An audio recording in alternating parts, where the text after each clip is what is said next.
Welcome once again to Hunter's Entertainment on Twitch.tv. My name is Noxweiler Burf, and I am your game master and guide through the dark and challenging world of survival horror.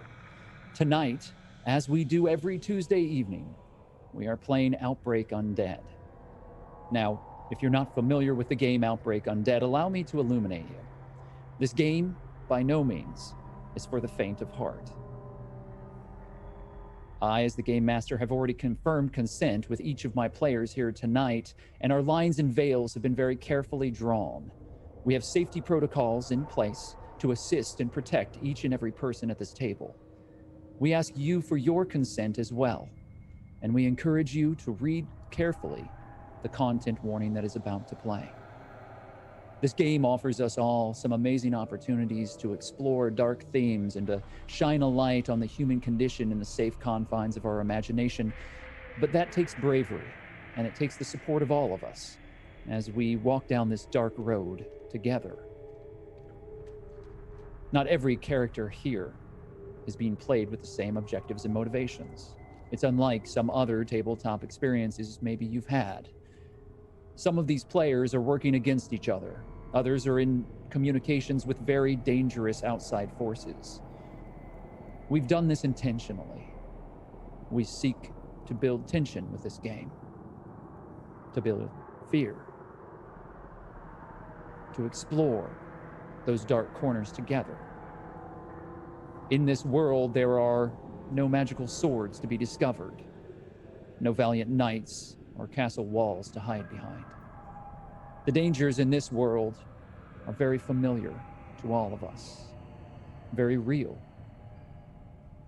But they wear the face of our world, yet dead, an echo of our civilization, long lost, 25 years into an apocalyptic future. Still, in that darkness, we hope to show you that hope will burn brighter. I would like to thank both JB Jara, Alex Hillman, and the entire Hunters team for helping us to make this campaign possible. If you haven't already, we ask that you sign up for the Scry program in our panels below. We want you to engage directly with the communities of the apocalypse, to take on the role of a survivor yourself, and to help us to divert resources and goods to where you think that they are needed most. Make no mistake, your choices tonight will mean the difference between survival and death for each of the settlements within the Rag and Bone universe. Our tireless Undead moderators are currently in the chat, and they're prepared to help you by answering any questions you might have. We ask that you support them in their efforts and to show them infinite respect. We are very thankful for their time and their efforts. If you enjoy this content, we ask that you continue to make noise for us on social media and to help us to grow as we bring more survivors into the fold of our nightmare. Join us in Discord, and you can connect with others who feel the same. But enough of all of that. Allow me to introduce you to our players tonight. Michelle, would you like to tell everyone a little bit about the things that you do across the internet and who you'll be playing tonight?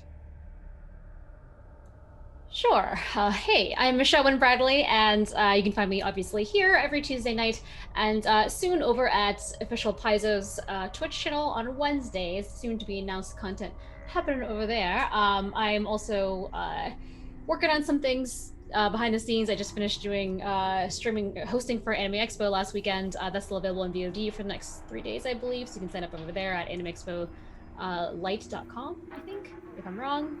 That's all we have Googled. Yeah, and I play Faith, and this week I'm a little scared to get into, I think, diving into what happened in the last episode. Faith found out that her brother was killed, but she believes that Rowan killed Omar, her adopted brother, because he was infected and had been so far gone because he was gotten beat up basically by the cannibals, and there's a lot of stuff happening. So we're kind of dealing with the aftermath of that, and that I'm a little bit like not all there still as my character is not. So that's going to be interesting to see how we deal with this next problem.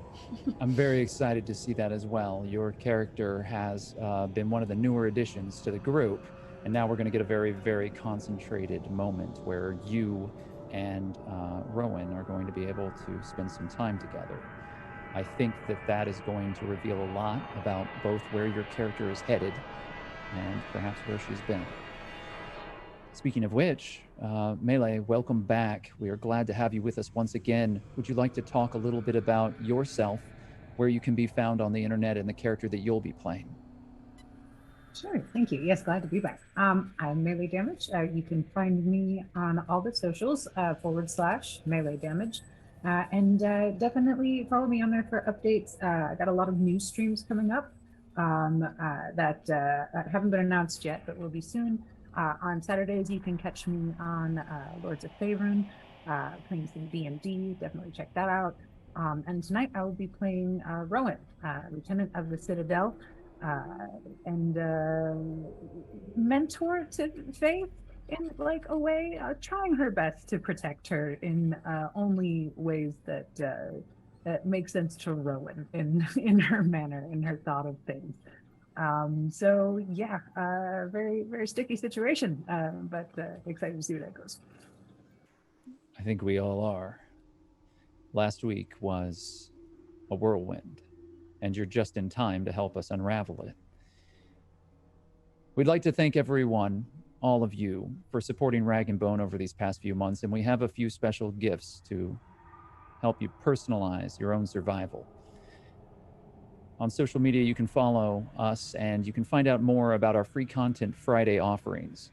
Each month, we're offering you a glimpse into this very campaign. You can read about and collect the content at absolutely no cost to you on DriveThruRPG. Additionally, as we have managed to reach all of our set goals this past week, both of these players will be receiving 2 additional competency points. That is absolutely in thanks to your efforts. So perhaps their survival will be a little easier given the efforts that you've put into it. We have new follow goals, so if you would like to pay attention to those, you may be able to help the players in the following week as they continue to move through our dark survival horror. That's everything, at least for now. The road is long and it's getting dark. We should get moving.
The world ended on Monday, May 29th, 1995. The sky fell, and the dead would not die. Civilization quickly collapsed, and the sickness spread like lightning to even the most remote reaches of the world. They called it many things, but it started out simply as another round of the summer flu. It became something far, far worse. H195, commonly called the Legacy or the Reaper's Kiss, was even more deadly to those that were infected after they had passed away. The infection spread like wildfire. At first, it seemed as if no one was immune to the airborne strain, but eventually, it appeared that 0.01% of the population had a natural immunity. However, even those lucky souls couldn't withstand a concentrated introduction of the virus through a bite or a deep scratch or blood-on-blood contact. When the infected died, they did not remain at peace. They rose from their graves, attacking those that they loved most. Friends and family turned on one another, and the end of days were like wildfire. And throughout the world, people sought security and sanctuary where there was none to be had. Entire cities burned to the ground, but miraculously, some still survived. And for the next 25 years, life has struggled forward. The world now is a fractured place, but there are those who seek to make civilization anew. Rag and bone merchants work the wild expanses between small settlements and outposts throughout the Midwestern United States and beyond. One such group, known as the Ender's Line, carries goods and services to those who need them. Food, water, medical care, guns, ammunition. The very basics of life are brought to them on old, rusted rail lines. Brave souls carry these life-saving supplies on their backs, fighting the dead and other survivors. They are a lifeline in a world that now belongs entirely to the dead.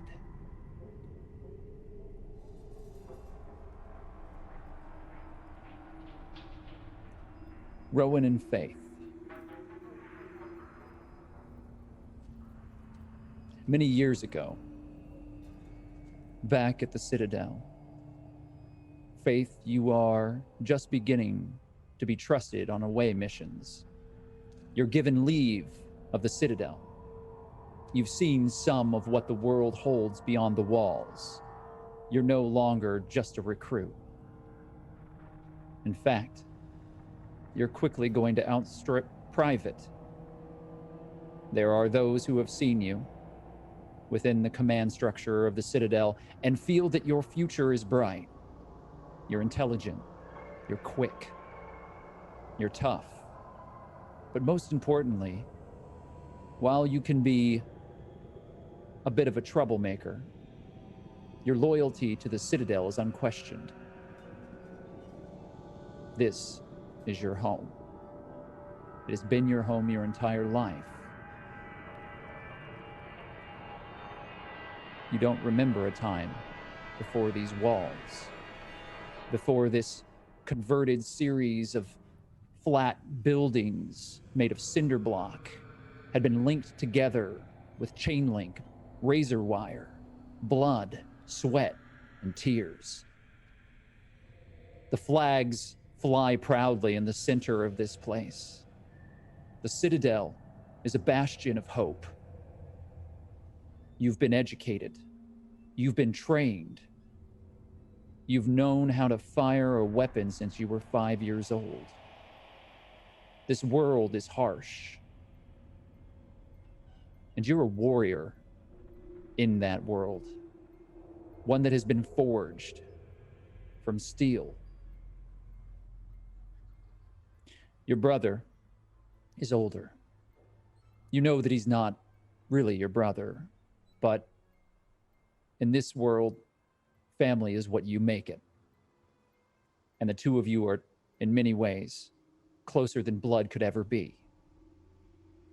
Omar has always protected you, shielded you, sometimes to the detriment of your growth here. Still, you know that he loves you and that he fears something in the world that you don't understand.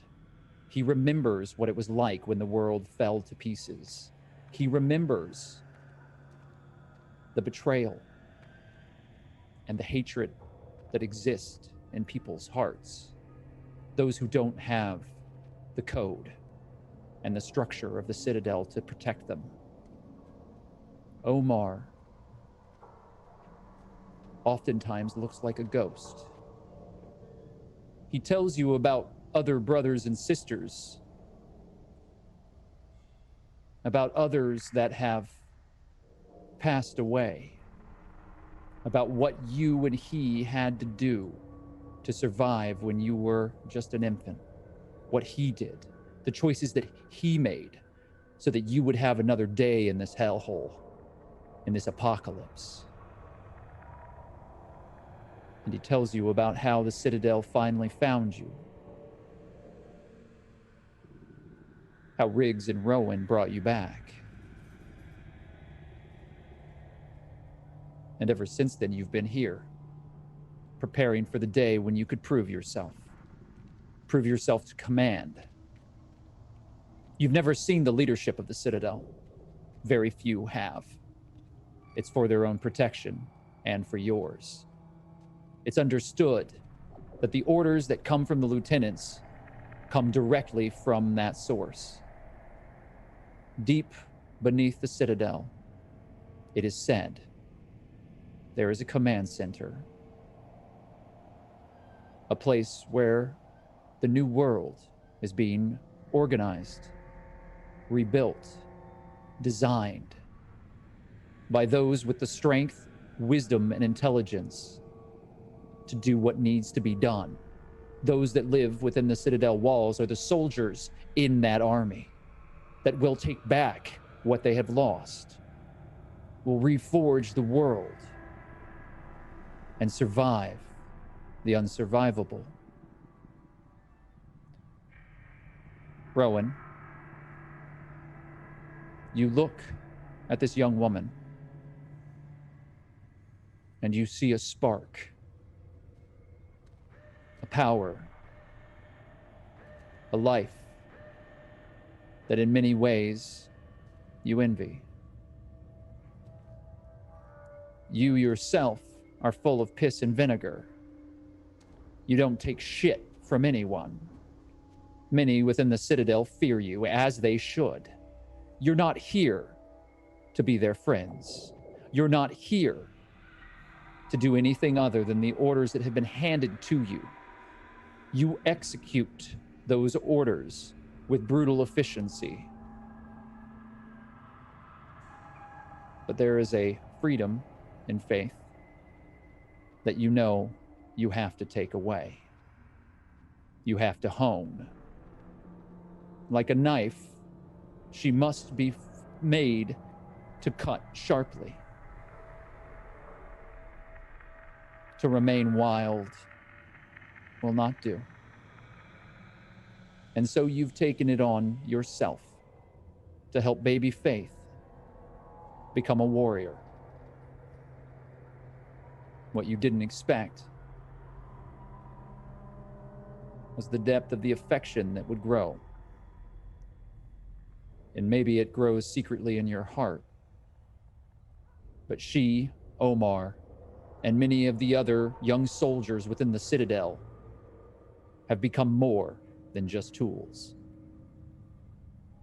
Still, while Riggs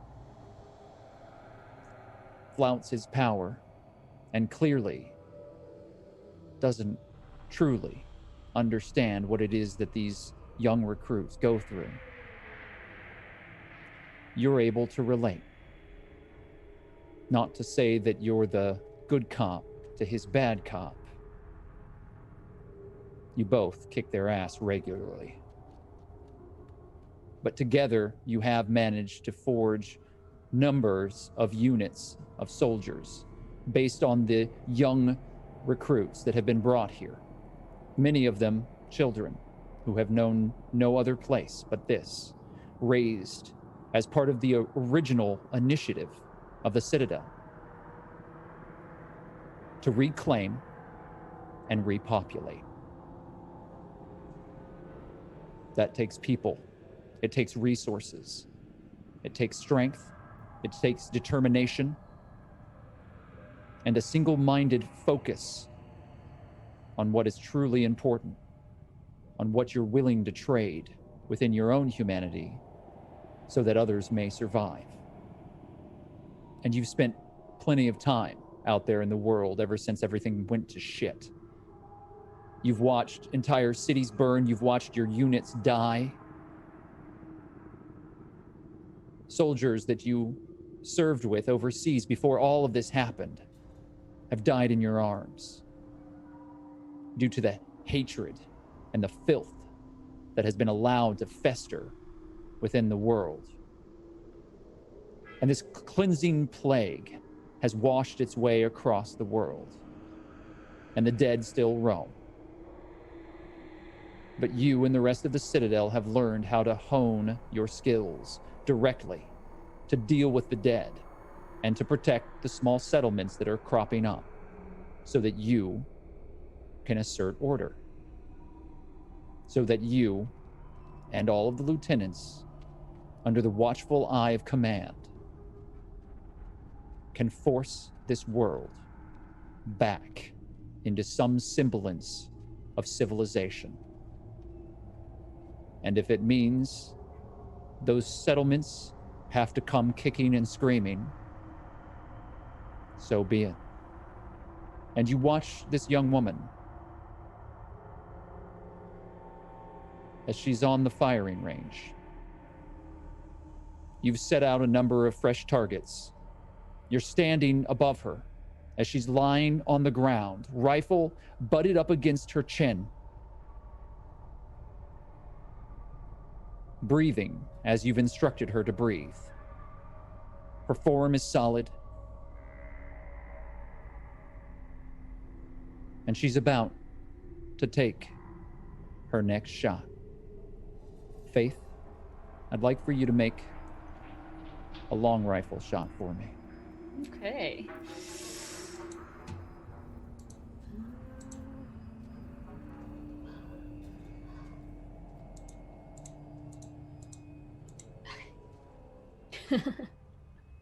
Two failures. 2 degrees of failure. This is a flashback. You are a younger character, so it does make some sense that you wouldn't do as well as you might do normally. Do you wish to allow that to fail? I think so. I don't think I'll accidentally kill anybody. So, fine. Not at all. In fact, with only 2 degrees of failure on this target shot, you have hit the target just nowhere near the center. You're off, far to the right. It's because of your breathing. You know this. It's a flaw that you have tried to rectify now for many, many months. It's in that last moment, that final breath, you lose focus. Rowan, she's done it again. Private. Yes, ma'am. Your breathing, I think, is still a little off. Yep. Yes, I know. Yep. I'm working on that. You know, if Riggs sees you doing this again and you don't learn faster, he's going to lock you in a broom closet and make you just be so grateful for oxygen. And I don't want to see that happen to you. I don't either, but I'm just practicing as much as I can, and I'm only given so much ammo every day, so I don't know what else I can do. He left someone in there for 6 months once. Okay, all right. I hear you. It'll be fine. I'll get better. I always do. All right. Center of the target. Yeah. Just making sure that's what you're aiming for. Yep. All right. Let's see it one more time. Okay. You focus. You aim your rifle. Roll one more time. Okay.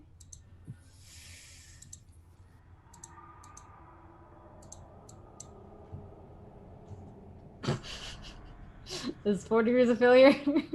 With 4 degrees of failure, it gets much worse. Yeah. You feel Rowan's eyes upon the back of your neck, and there's an icy nervousness that works its way through the base of your spine.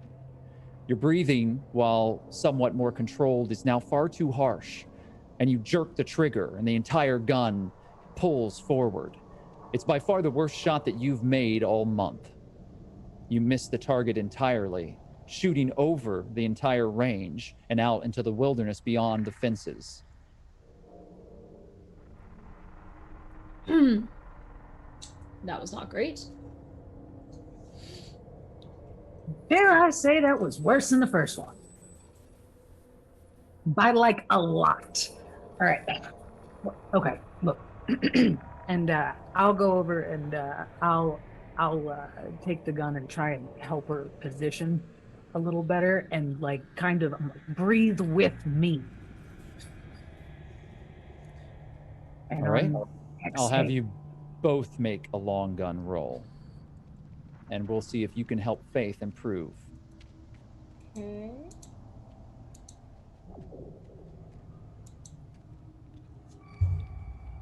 Faith has 4 degrees of failure, and Rowan, you in fact have 1 degree of failure yourself. Do either of you wish to use any of your competency in this moment, or shall we unfold this narrative together? I'm for unfolding it together. Yeah, let's just ride this terrible train. It is combined 5 degrees of failure. Oof. So she's stiff. There's something, a barrier that you're not able to break through, Rowan. She doesn't understand the Zen-like moment when you and your weapon become one. For any soldier in this apocalypse, it's an essential quality that has to be learned. You think that maybe she hasn't been introduced to the concept of true danger, that she hasn't been inundated with fear to the point where that Zen-like focus can manifest itself. You're not sure what to do, but as you both are sitting there, you hear behind you the plodding footfalls of large combat boots as Riggs and a number of his soldiers walk up. Riggs is clapping a slow clap. Yeah. Well, fuck. If I wanted to see a shit show, I certainly bought the tickets to the right one. Unfortunately, what we don't do here within the Citadel walls is a goddamn shit show. Yes, sir. Yes, sir. I will do better next time. I'm practicing in here to be safer out there. You know, maybe that's the problem, dare I say. Riggs. I think maybe she feels a little too safe in the walls here.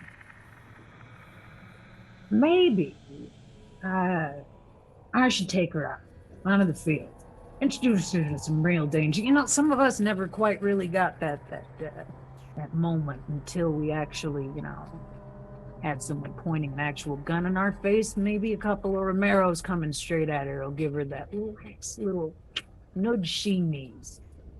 Abso-fucking-lutely. This is why you get paid the big bucks. I'm telling you, Rowan. I've got to say, I 100% stand behind the idea. However, I can't help but think that before we go and toss these recruits really knee-deep into the shit, maybe there's a way to ease them into the kiddie pool. You need motivation. You need some form of enticement to understand truly what you're dealing with. So yeah, I think it has to do with what's beyond the walls. We should pack up a small unit, make our way out there, and do a little recon. Maybe show baby Faith here what the world's really like. That suit your needs, Private? Yes, sir. Great. Let's round up and roll out. Let Sharky know. We're taking the big guns. And Riggs kind of walks off as you and some of the other soldiers are lingering around the firing range.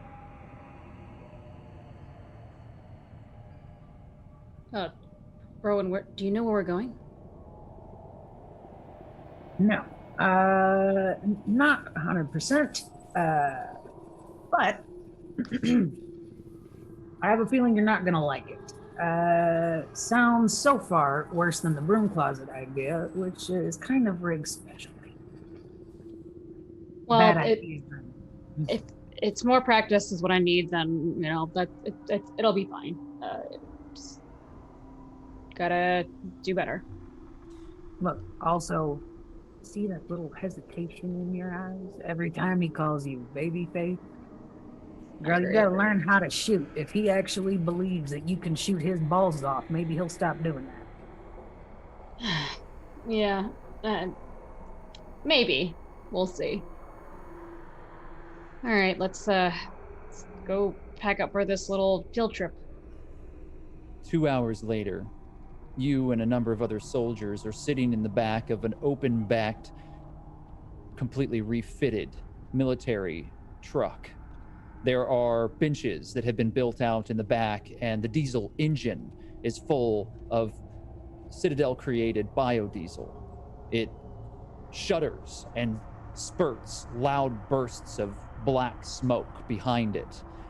The tires have been refitted with old chains, and there's a clatter as it moves through the rugged terrain.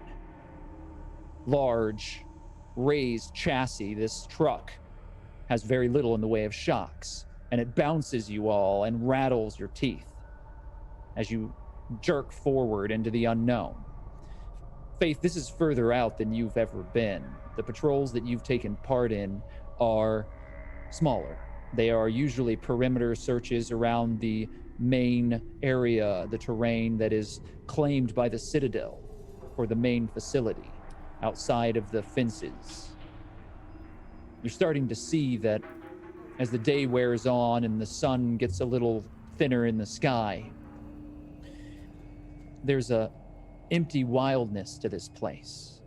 Broken concrete, plants that have overtaken buildings, and you've read books and seen photos about what cities once looked like, but all you see is a wild, verdant summer jungle of overgrown vines and tall grasses. Every once in a while, you'll see birds take to flight, but there's not much in the way of wildlife. As the truck moves on, eventually the dead start appearing. At first, just a few trickle in, then more. Riggs holds one fingerless gloved hand up in a stop motion, and the truck cuts its engine.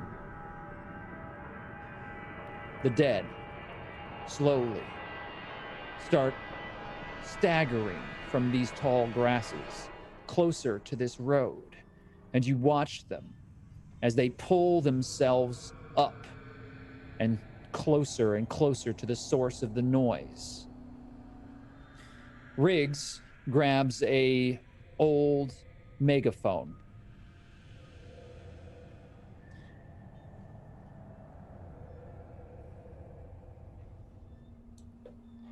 All right, you sons of bitches, it's dinner time. Come and get it. What the fuck? And he continues to yell. He does nothing to grab for his weapons and bangs on the top of the truck as a dull metallic thud rings out as you watch the night slowly creep in as the sun sets on the far horizon.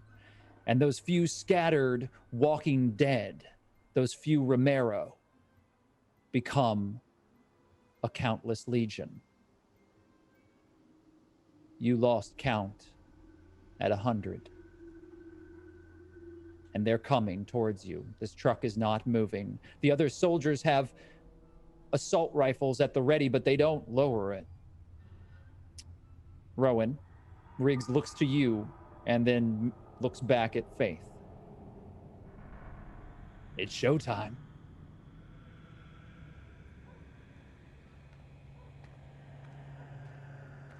I lean down to Faith. Riggs hadn't rang the dinner bell in a long time. He might actually have a little faith in you. I don't understand how we're supposed to. If the more noise we make, the more they're gonna come. How are we supposed to shoot our way out of this? You gotta use a little bit more than your bullets. You gotta use your brains. Think calculated thoughts. I can't solve the problem for you, or Riggs will kill me. So you gotta do it on your own. But I've given you hints. Private, you're in charge of the unit. What's our next move?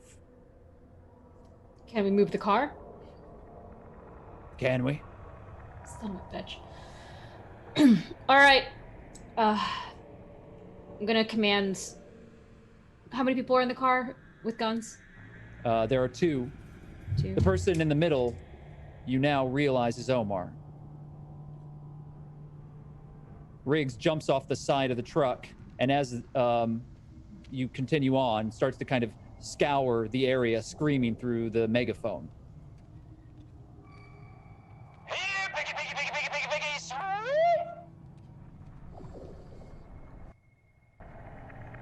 Okay. I'm going to command Omar to drive the car in sort of like a circular motion, so that as they're chasing us, we're moving slightly away, but they're trailing us.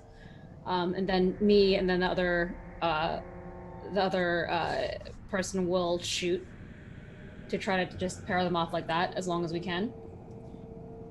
Omar nods and takes the driver's seat, starts the vehicle up. It's loud, and the dead start moving more quickly as they stagger forward. You see them now just perhaps 50 or 60 feet away from the truck. They start lumbering forward, drooling forward with this thick black blood that pours forth from their jagged, broken teeth, empty eye sockets picked clean by the birds, as these tight-skinned, strange perversions of the human form lunge towards you.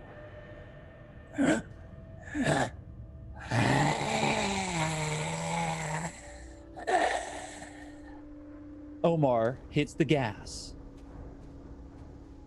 Riggs jumps onto the side of the truck just in time as you begin moving in circles. I will make a check for Omar.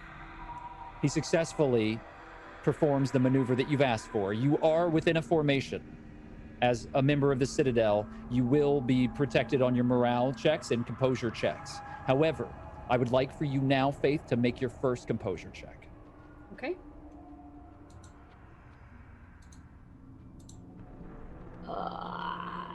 Gear? No, huh? Alright. That's very bad. That's 5 red dots. Five degrees of failure is indeed very, very bad. Uh-huh. Would you like to spend any of your competency on this flashback, or is this a narrative moment? It's a lot. I think I'm gonna go ahead and spend. Oh, were you in the forest? Do I get my forest points? Yes, you are in the wilderness, and this will count for your forest. Let's see. 1, 2, 3, 4, 5. You're also in a location hazard, if that matters to you. No, not for Faith. I'm gonna just use 3 competency to get the failure down to not insane. A good choice, because 5 degrees of failure on a composure roll would have been catastrophic. Even though you are within a formation, it would have affected your morale, and moving forward would have been all the more difficult. So, with only 2 degrees of failure, you're sweating bullets. You're not sure how they expect you to do anything here.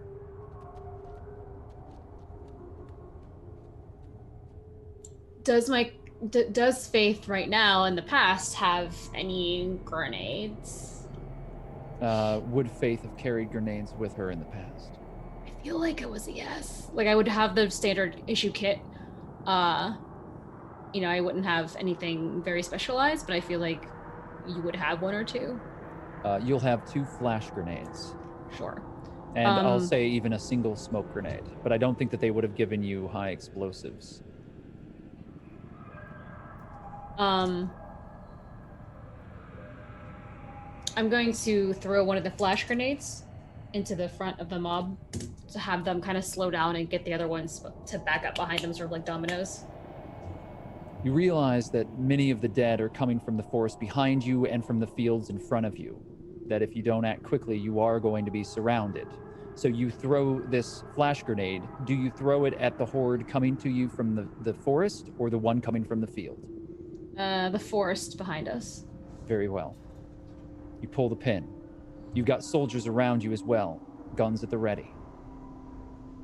The grenade flies through the air. You can make a throw check.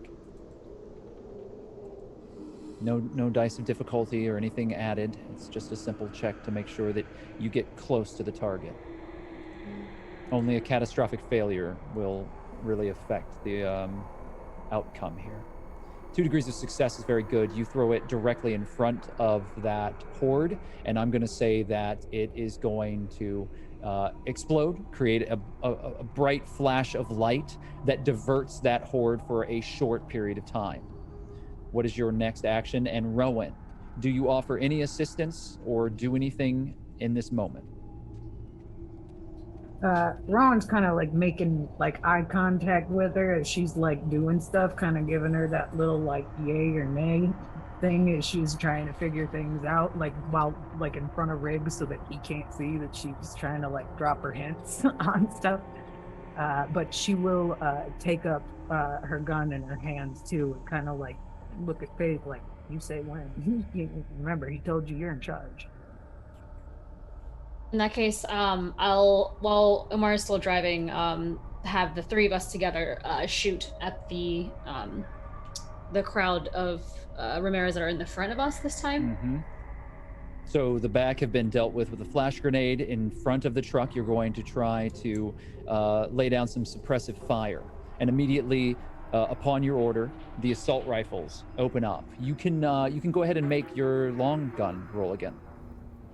Can I switch to a pistol or no? Just like If you wish, yeah, pistol is fine. Yeah. Okay. So rather than using the long gun, you move over to the handgun, and you pull out a 9mm that has been issued to you, and you begin firing at the crowd. Faith, you have 1 degree of failure. The rest of the crew fires. It's pretty broad. I have 1 degree of success, actually. Oh, I'm sorry, 1 degree of success. I misspoke. With 1 degree of success, you're going to strike. Do you wish to improve that? I'll keep it for now. Okay. So the other soldiers are firing fairly wildly, and they're laying down suppressive fire, which is the noise is drawing the dead to you in many ways more quickly, but it is also lying out that first line of them that are coming forward. So you watch as these corpses start piling forward as a few of the assault rifle firing arcs spray across the heads of a number of them, and their heads explode like cantaloupes and drop to the ground one after another. However, for every 4 that you kill, it seems like 10 more are pushing out of these 2 areas. And Riggs is smiling kind of broadly, watching you. All right, you know how to order them to fire. You know how to shoot at them with that pea shooter. Question is, what are you gonna do next? Tick tock. Let's see. Is there any kind of geographical like drops? Any kind of cliffs or a lake or anything like that? So you only know these areas academically. This is the furthest that you've ever been out. However, I'll say that you have, as part of your Citadel training, studied the maps of the region, all of the different areas that make up the pin and the areas that the Citadel control. It is a wide swath of land that is filled with giant gaps of wild places. But in between, there are small settlements and groups, and you know that there are other larger organizations that have formed together. loose confederations like the breadbasket, where food is produced on a regular basis by farmers that scratch a living out of well-protected small communities and farming villages. So you know generally about these areas. However, for you to know if you could lead them somewhere like that, I'm going to have you make a navigation check. Okay. And I'm not going to add any dice of difficulty to this, as you have managed to make it through your composure rolls fairly well. But as soon as you make this navigation check, we're going to be making your second composure roll. Oh, 2 successes. 2 degrees of success is good. In fact, you do know of an area within a number of the mountainous regions to the north where there is a very tight bottleneck, a pass that has been used by Riggs and Rowan many times before. Everyone, new plan. We're going to head towards the direction of the bottleneck, and then we are going to, half of us will continue shooting at the Romeros and keeping them at bay, while the rest of us aim our fire at the rocks above to try to cause a rock slide to get them in large numbers. Damn, that's good. We're headed to the bottleneck. You heard her. Move on out. And you and the others, with the rifle still firing, a few flash grenades popping, drive the distance, leading this enormous herd of Romeros forward through the dark night. They gather in numbers. Faith, you've never seen this many. The truth of the world begins to fall upon you. There are more dead here than you've ever seen of living people. Hundreds of them. And you get the sense that they'll just keep coming, like waves upon the ocean shores. These strange, rotted, walking corpses are endless. I would like for you to make your second composure roll.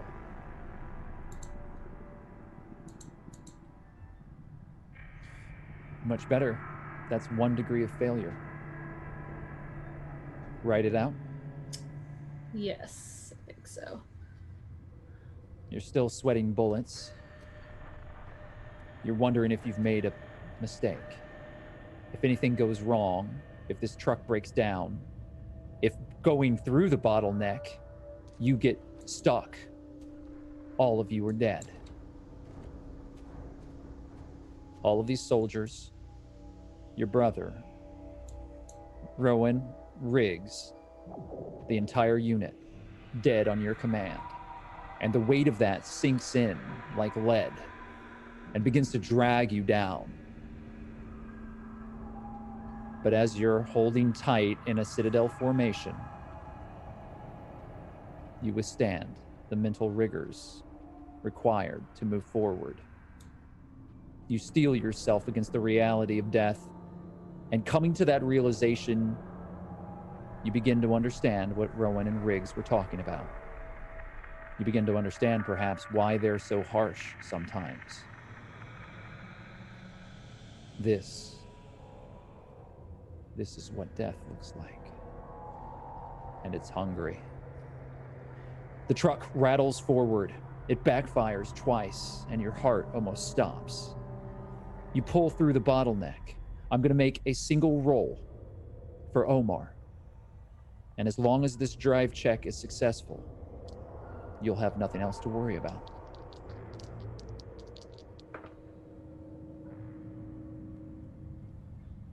A 35. It's well below his drive. Only 1 degree of success, but a success nonetheless. The makeshift truck veers and rocks heavily, and for a moment you think it's going to tip. However, it doesn't. It continues through the mountain pass as the dead scramble after you, the filthy Romeros climbing over one another like ants, pulling themselves up. They've moved faster and faster as you've moved along, still shambling, but tirelessly. And as you pull through the mountain pass, they begin moving. What do you do? We continue to follow the plan. Half of us continue to shoot at the Romeros. The rest of us shoot at the cliffs above to try to cause a landslide. I'd like for you to make a command roll. Ooh. Let's see. Okay. Your plan is risky. It's dangerous. It might even destroy this pass. It's a useful pass. The soldiers are under your command, but are they going to question your orders? You got 1 degree of success, meaning that the confidence that you pull out of the ether and offer them is accepted, and the soldiers follow suit. They begin firing. I'll allow you to make a single roll for either your long gun or your pistol. I'll do pistol slightly higher. All right. Again, using your handgun, you begin firing. Are you firing into the crowds of the dead or the mountain pass? The mountain pass. You're trying to elicit a cave-in. Ugh. 1 degree of failure. Rowan, did you follow orders? Yeah. She'll shoot up to try and cave it in too. Go ahead and make your roll. You can roll either your pistol or your long weapon. I will use my long Faith, your shot is still wide. To the right, you've missed the target, just barely. But as you realize that the rocks aren't going to crumble and the truck pulls through the pass, you feel a presence behind you, and Rowan's long gun, or rifle, lowers right next to you. And in a short burst, the rocks crumble down, crushing and blocking the Romeros behind, as the truck pulls out beyond the rocky outcroppings into another field and out into an open, wide horizon, free of the dead.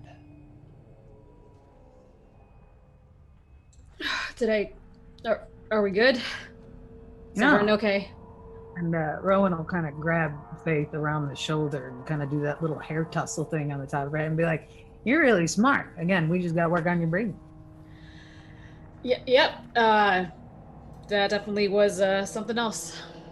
Being in the field. Nah, you're doing a good job though. Don't let Riggs tell you otherwise. He probably will. Yeah, I don't think. Yeah. The large makeshift truck rumbles across the rough terrain. There are a pair of lamps that have been mounted onto the roll bar. They cast a wide spotlight across the field in front of you. The truck stops abruptly. A silhouette is standing there like a scarecrow. A filthy, rag-covered survivor, holding on to a large burlap sack filled with fruit. You see apples tumble out onto the ground in front of them. They drop and immediately start scooping them back into the bag, looking back to the truck. Riggs shoots you a glance, Rowan.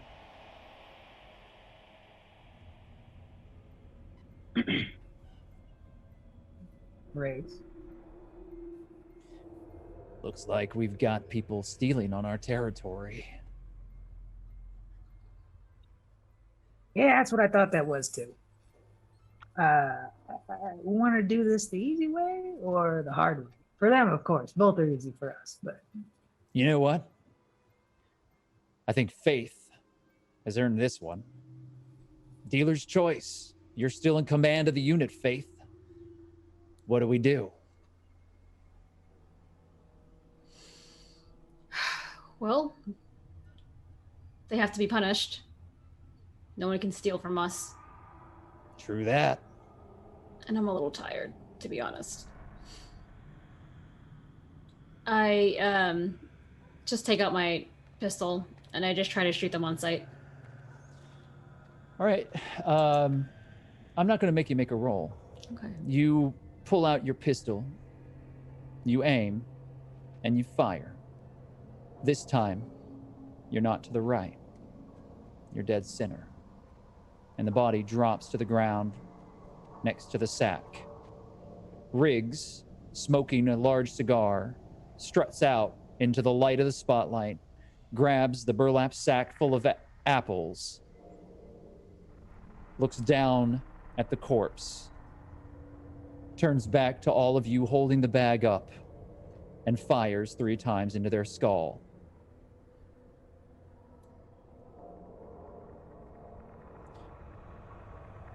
Now,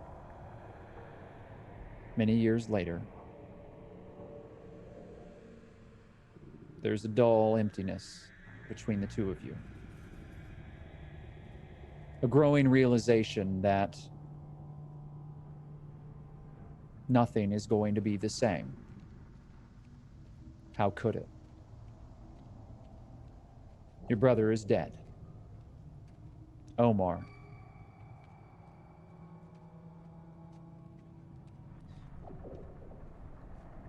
The cannibals. The marauders. They did this. But Rowan set him free. And you never will forgive her for not giving you that moment. A moment to say goodbye, to let him know. Now it's just you.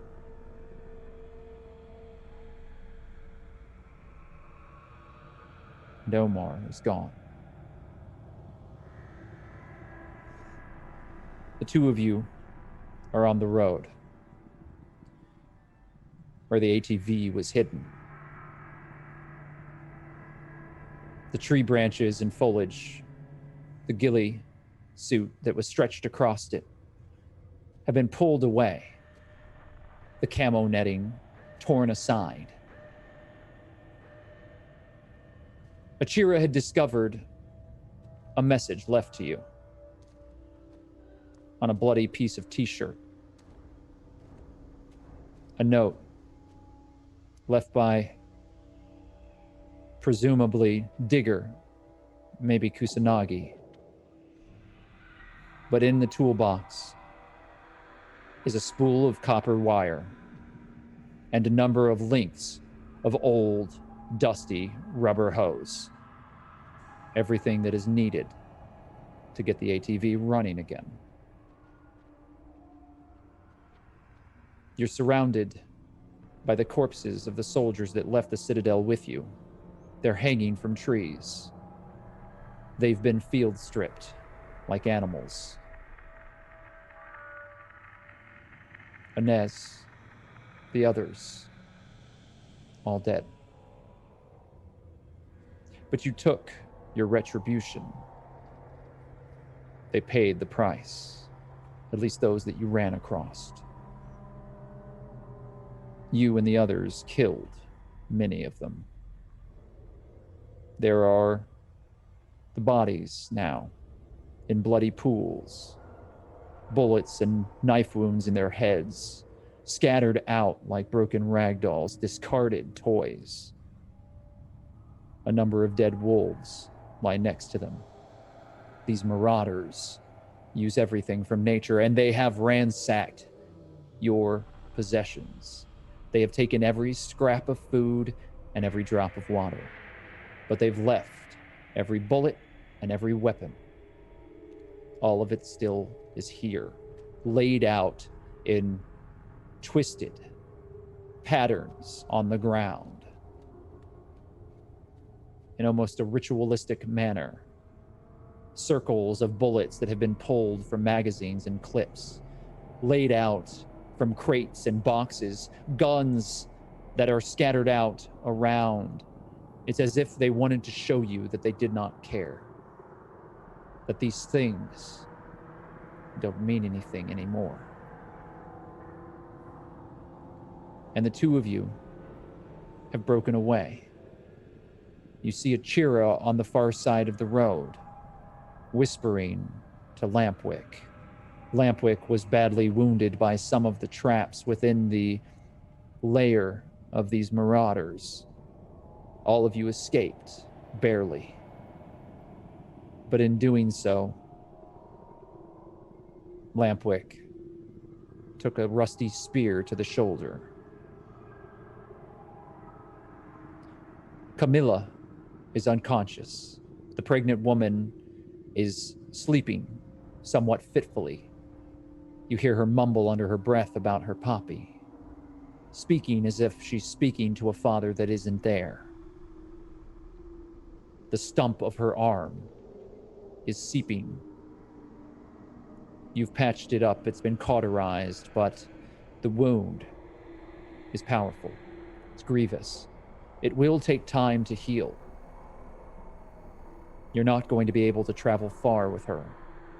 And now it seems as if Lampwick is also wounded, and Achira is showing signs of fatigue. It has been days since any of you ate.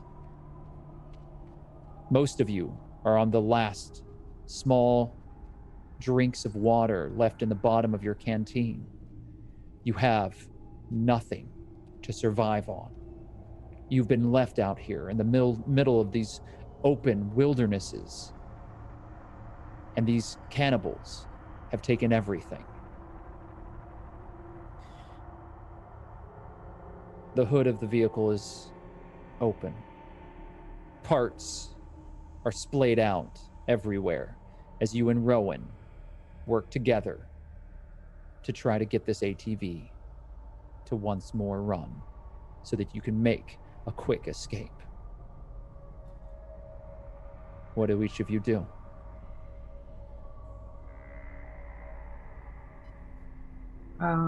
Is there any kind of technology role or something that would determine how much Rowan knows about what's going on here with this ATV? Well, you are no expert. Certainly, Kusanagi would have been a very welcome companion in this task.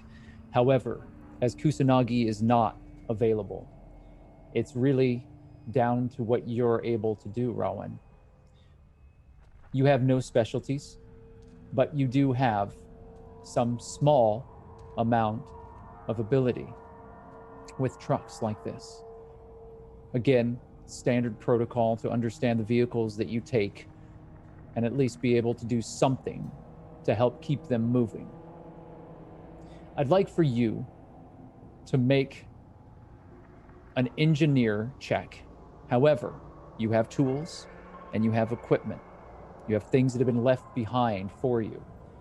So I'm going to make that roll here because I know that we'll have to add considerable factors for the tool modifier, which is Citadel based, meaning that you have a 3 times modifier on your roll.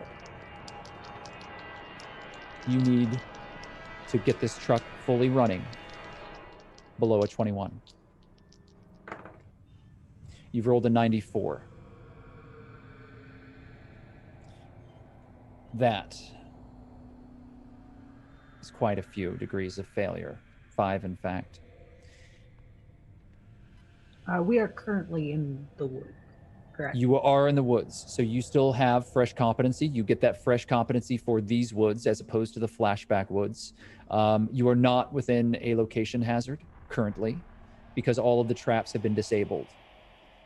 However, we will see what happens as you continue to move forward. 5 degrees of failure means you're probably going to break something here.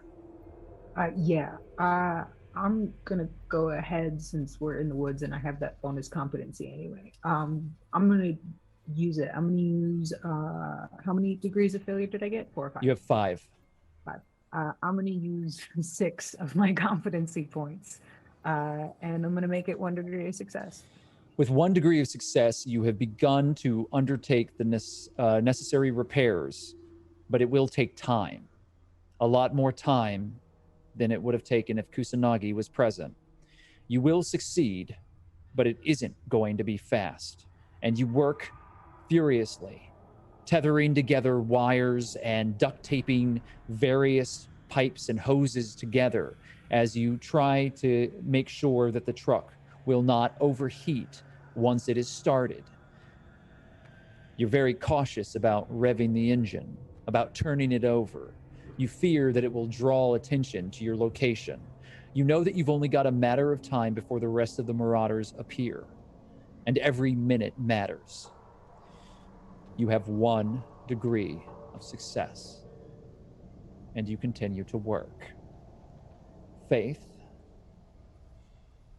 Rowan, I need you both to make composure checks. You are no longer in a formation.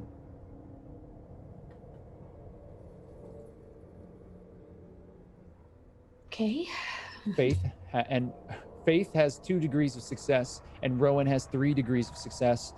I will not be asking you for further composure rolls. Despite everything that the two of you have been through, you steel yourself against the work that must be done. And Faith, you hand Rowan tools and support her work as she furiously pounds away at the mechanics of the interior of this vehicle.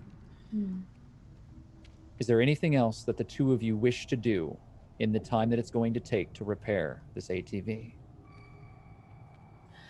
Since I didn't roll to help repair, can I assist with that also? Or you certainly kind of may. Okay. You certainly may. If you can increase the number of successes, you will decrease the amount of time that it's going to take to do this. Okay. I'd like to use my digital systems ability, because apparently I have a little bit. Maybe that helps. Let's see how you do. Okay. If you'd like to make that roll. Sure. You have Citadel equipment, so you have a 3 times modifier for that as well. Okay. Just throw something there. And while this isn't exactly a computer-driven vehicle, there are a number of wiring components that you can assist with.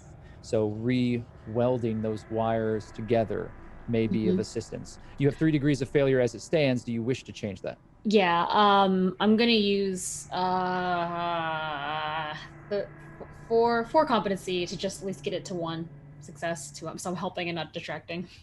So you get it to 1, meaning that you collectively have 2 degrees of success on restarting the ATV. And again, it's perhaps because of the simplicity of the wiring within the interior of this vehicle that you make some very crucial mistakes. However, together, you've cut your time in half. 30 minutes. 30 minutes to survive. And you'll be able to leave this place.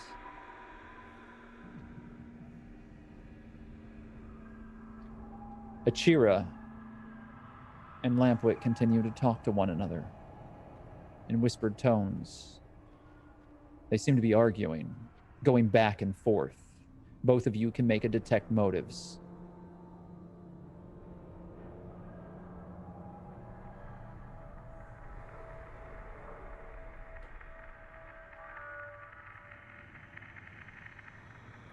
One degree of failure on Rowan's part.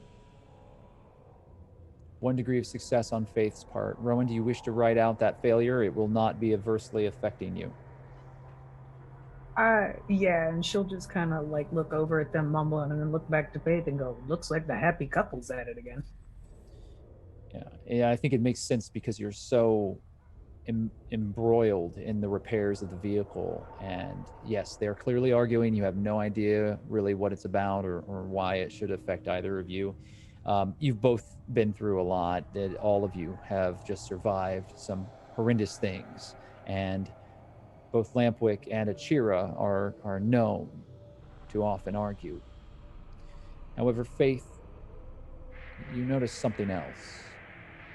Something in Lampwick's eyes. Desperation.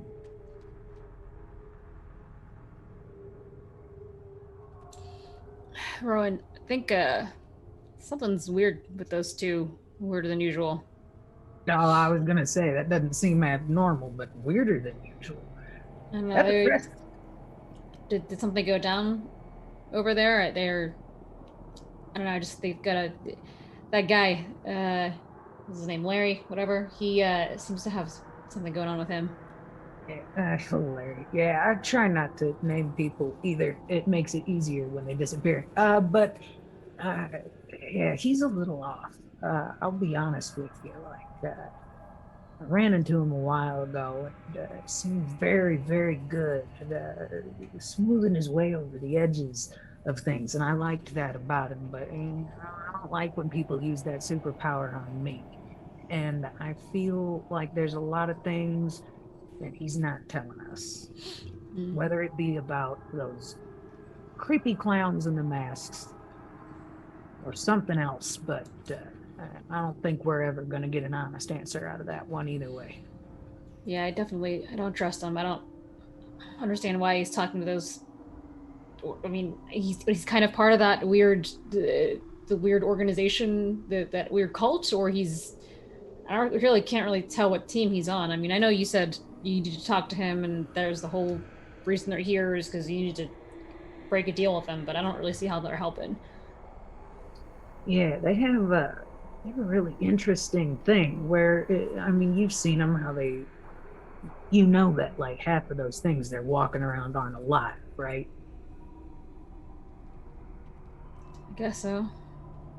Yeah, I don't know how they do that, but I'm hoping at some point, if we can get the bullshitter to trust us at some point, maybe he can spill a little bit of the beans of what he knows is going on over there. Although I'm not sure, they're trying to work some weird thing out that I don't know. I don't like having them this close. But as you know, the old saying goes, keep your friends close and your enemies closer.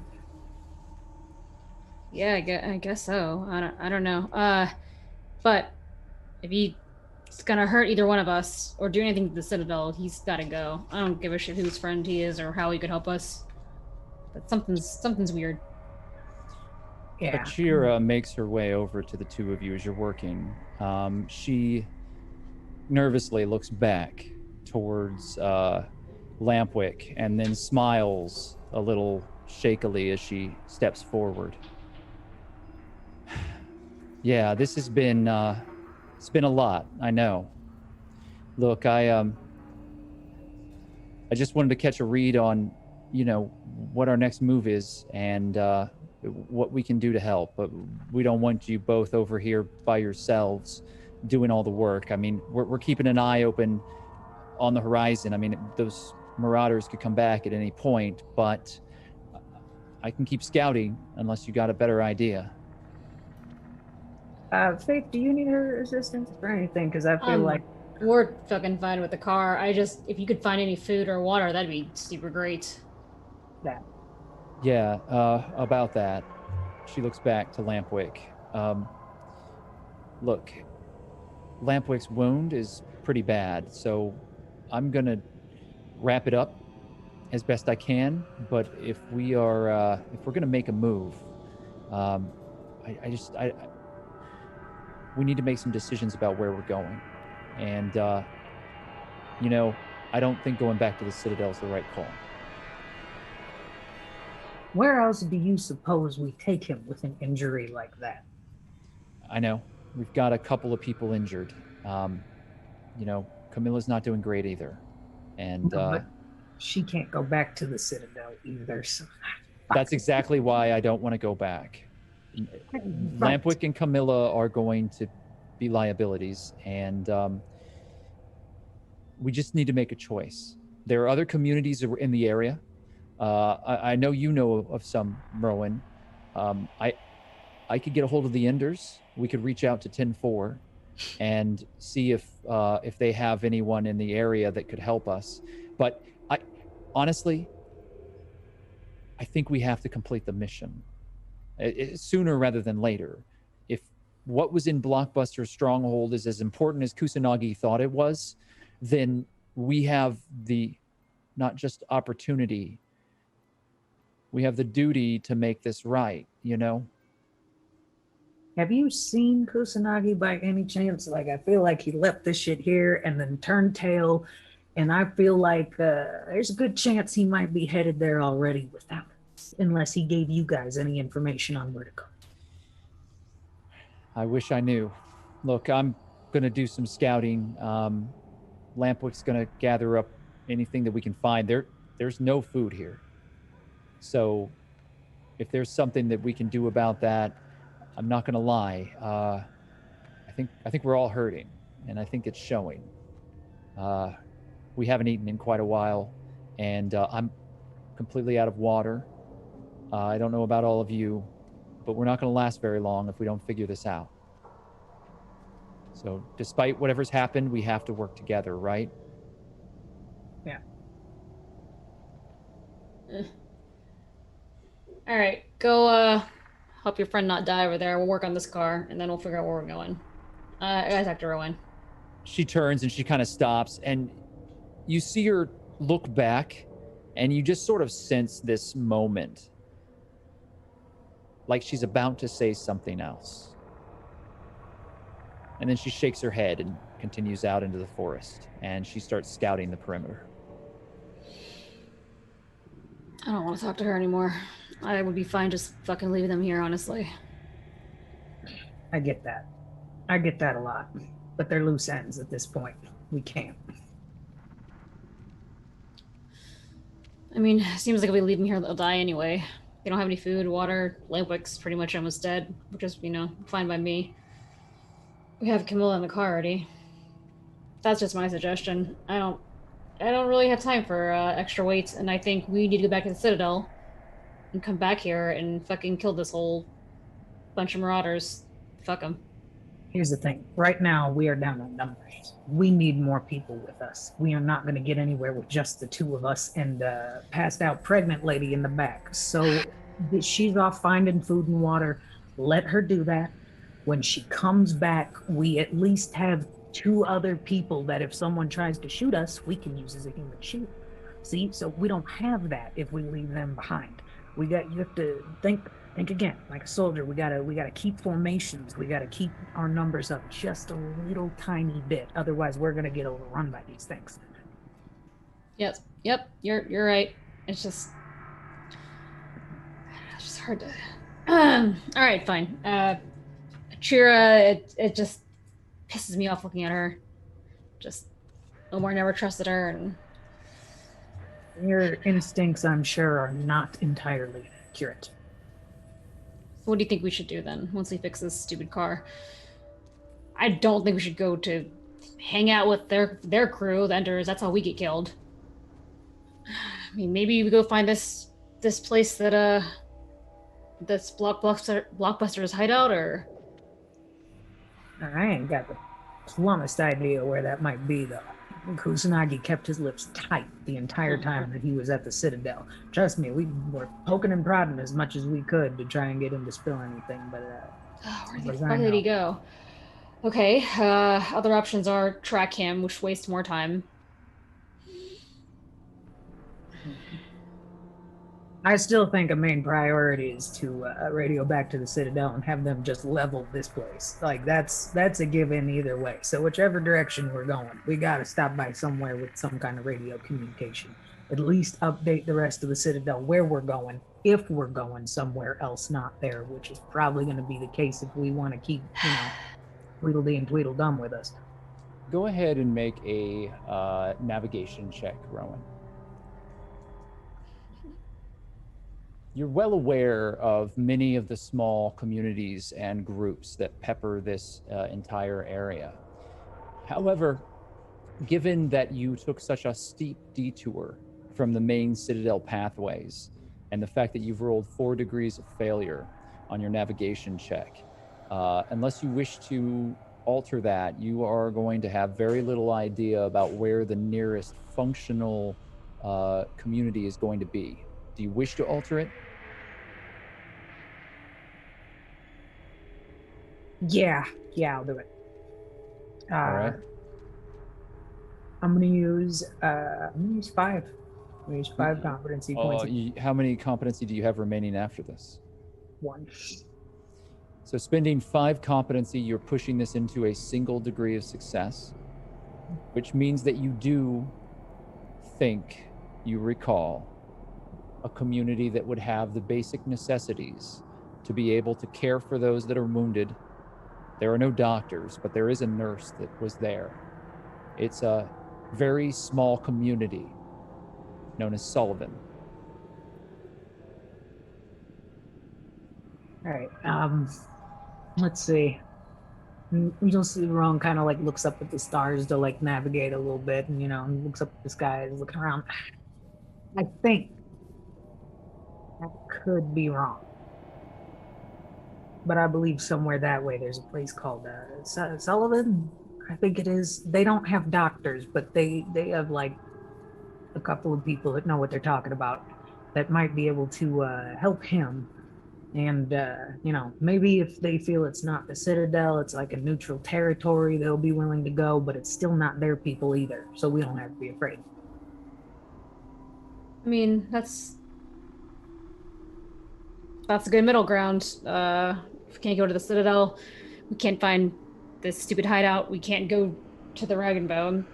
Sure, strangers. Yeah, I don't know. How strange are they to Rowan? Does she know anybody like in that community, or how much has she actually dealt with them since she knows of it? Oh, you've dealt with them. They're within your range of authority. They have made many mistakes in the past. You certainly don't have any friends there. All of the members of Sullivan have resisted Citadel control. You had to kill 3 of them so that they would fall in line. They don't argue so much now, but you don't think they're going to welcome you with open arms. That said, you outgunned them. Yeah, and I would pretty much say verbatim that to Kate. So, not exactly neutral people that we don't know at all, but people who pretty much do not like us.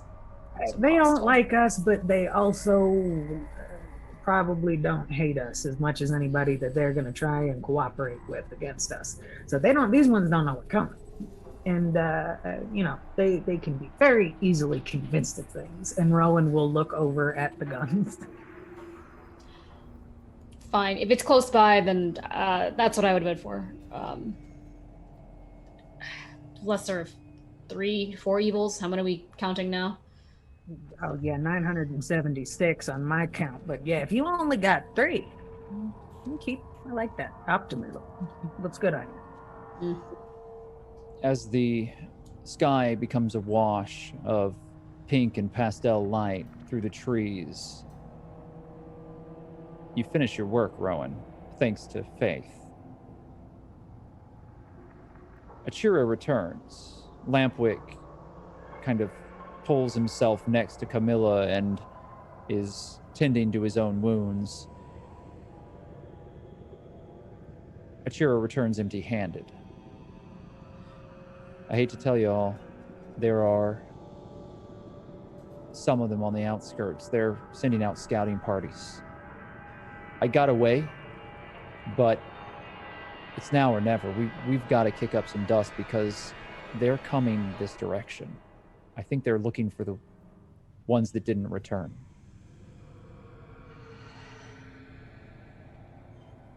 All right. Well, that's our lookout. So, yeah, I think it's time to get the show on the road. Do you turn over the engine and start the ATV? Yes, I will. I'm going to spend 100 risk. Aw, no. Why? So I do We'll- us. We'll be back in 5 minutes.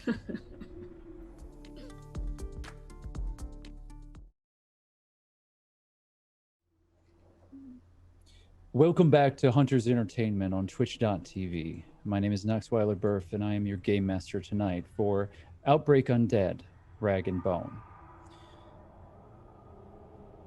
The ATV sputters and starts.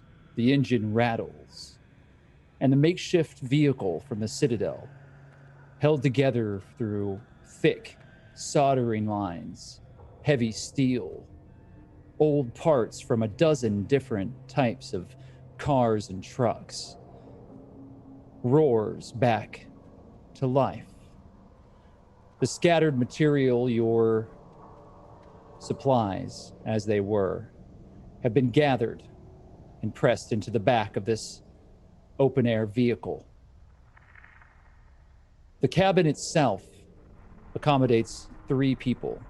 There are cages that have been welded in to what was once the window frames. There is no glass here. There is heavy, marred scratches across the back of it where an enormous bear attacked you and your companions as you were traveling down this road. Under the control of the Marauders, the vehicle was heavily damaged. There is one last thing. The tree that had been partially removed from the road is able to be circumvented, but it does mean that you'll be traveling against very difficult terrain. And while this vehicle has been made to traverse the roadless regions between the Citadel's borders, it's not foolproof. It's not immune to the dangers that might be hidden beneath the rocks and underbrush off either side of the road. Achira continues to scout, hanging from the back. Lampwick holds on to Camilla in the back, looking to all of you, mumbling supportive words from time to time, but mostly useless in this moment. The weapons, the ammunition, the flash grenades, and everything that you've stolen from the Marauders, including the medical equipment, is loaded into the vehicle now. Is there anything else from this battle site that you wish to take with you?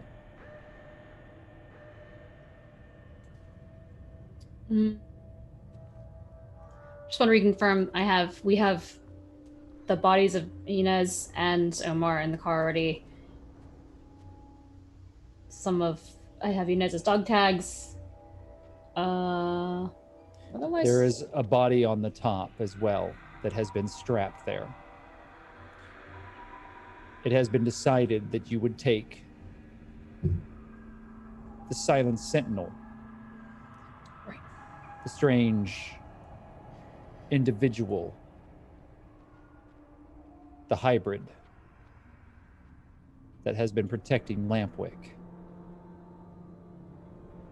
Rowan, you saw that figure was wrapped in tarp and, like a deer, strung out onto the roof of the vehicle. The honored dead are covered and protected in the back so that they may be laid to rest in the Citadel fields. However, from the sounds of it, you've decided not to go back to the Citadel. Is that accurate? Yeah. Rowan will send them towards, what was the name of the other? Sullivan. She will head them towards that way and keep her eyes peeled for the quickest thing that she can see that could possibly be used for any kind of radio communication back to the Citadel to let them know what's going on. There is a radio within the ATV, Citadel issue. However, Kusanagi was having a great deal of issue with it before you made your way here, up this trail, off the road. Something or someone was jamming your radio communications. There was strange interference, crackling and popping, and what sounded like whispers. Then she'll just keep checking with it as they're continuing towards Sullivan to see when she can get out of that weird area that's got that block on them.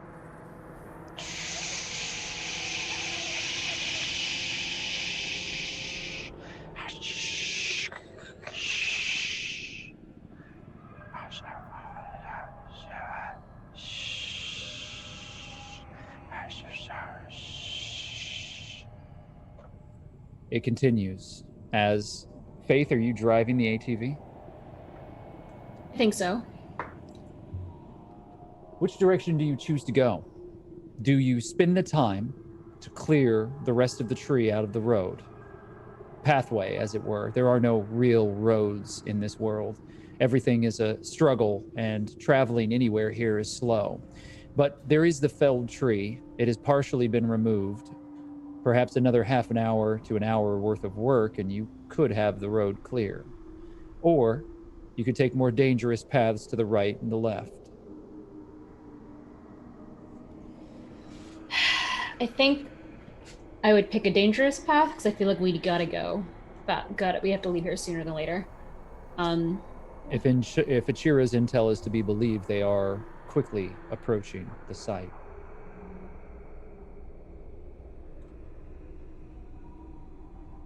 So yes, I'll take a more dangerous path. You said left or right? Yes. One to the right, you would head further up the mountain and then back down, and to the left, you would begin heading on a descent down the mountain. I think down to the left.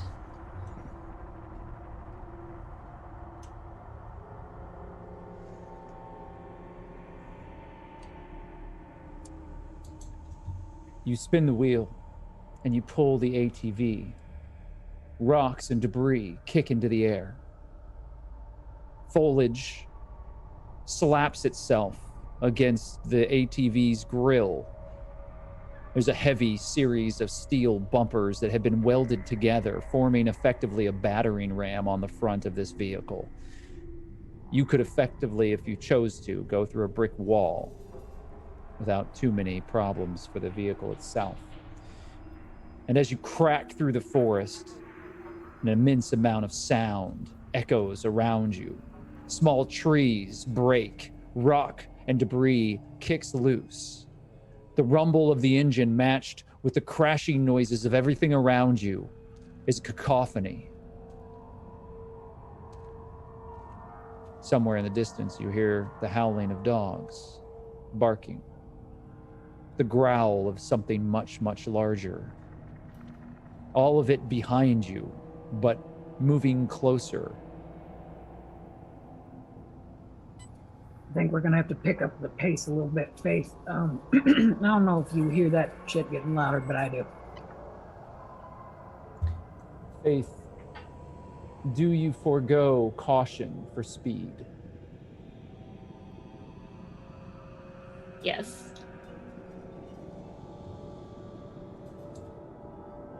Very well. As you push the gas down, you accelerate. Make a pilot check, but add Citadel gear, a 3 times modifier because of the ATV. Okay.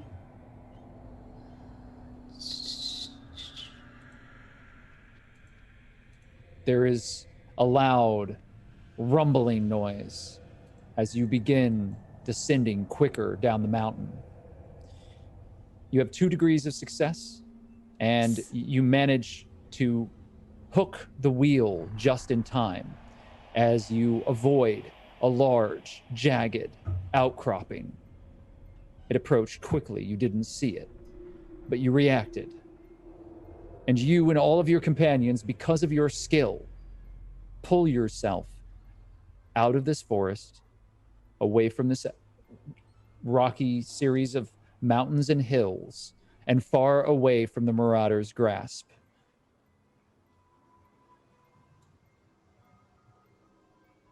You have about half a tank of biodiesel before you have to refill. There are a number of tanks that are tethered to the side of the vehicle. They've been left here. You have them with you. It's enough to make quite a journey. You pull through into the open spaces past this rocky outcropping, and you see open fields, tall grasses, shattered roads, broken concrete that have been grown over, little more than rubble now. the remains of what was once an overpass. Little more than steel bars and broken concrete jutting like a rotten hand, pushing itself out of the ground. There are rusted cars everywhere. The skeletal remains of the dead.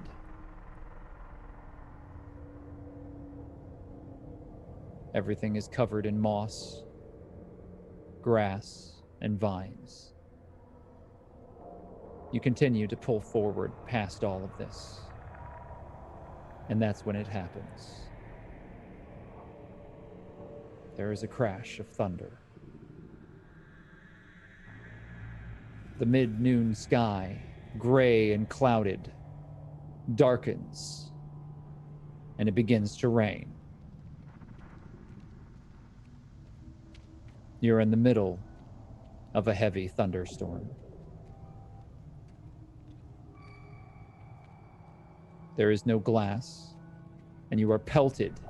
All of you are drenched as the wind whips the cold water across you. What do the two of you do? Well, this is miserable, Faith. Yeah, if we could get to where we're going as fast as possible, that'd be great. The good news is that with all the thunder around here, the Romeros won't hear us. That's something, and at least if we're still being tracked by the Marauders, they're having the same problems as we are. Yeah, maybe would be a good time to put out some cups or something, collect some of this. I don't know about you, but I'm thirsty and I'm not above drinking rainwater. Yeah.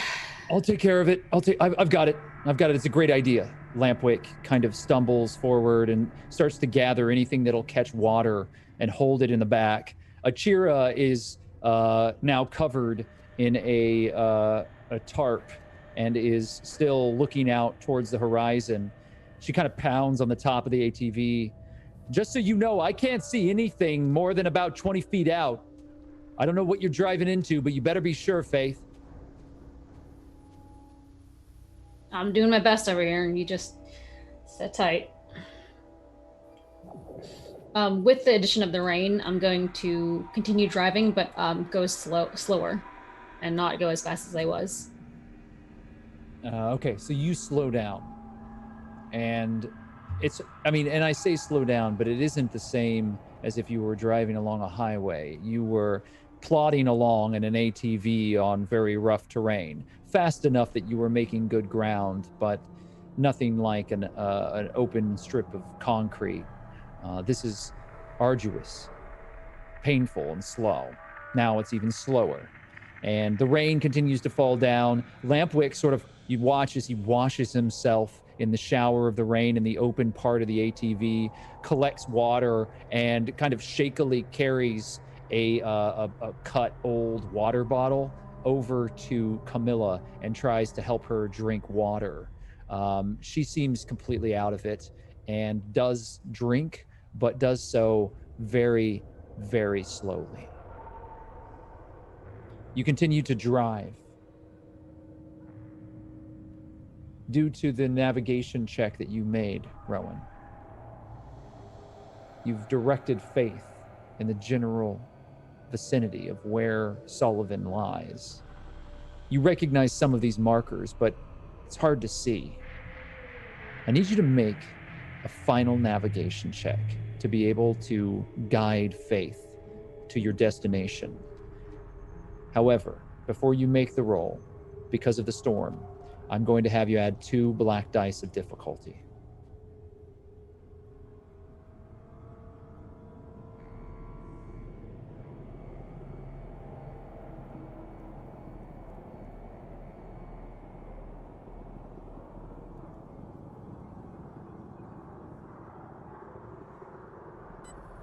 Yeah, it's a little rough for her.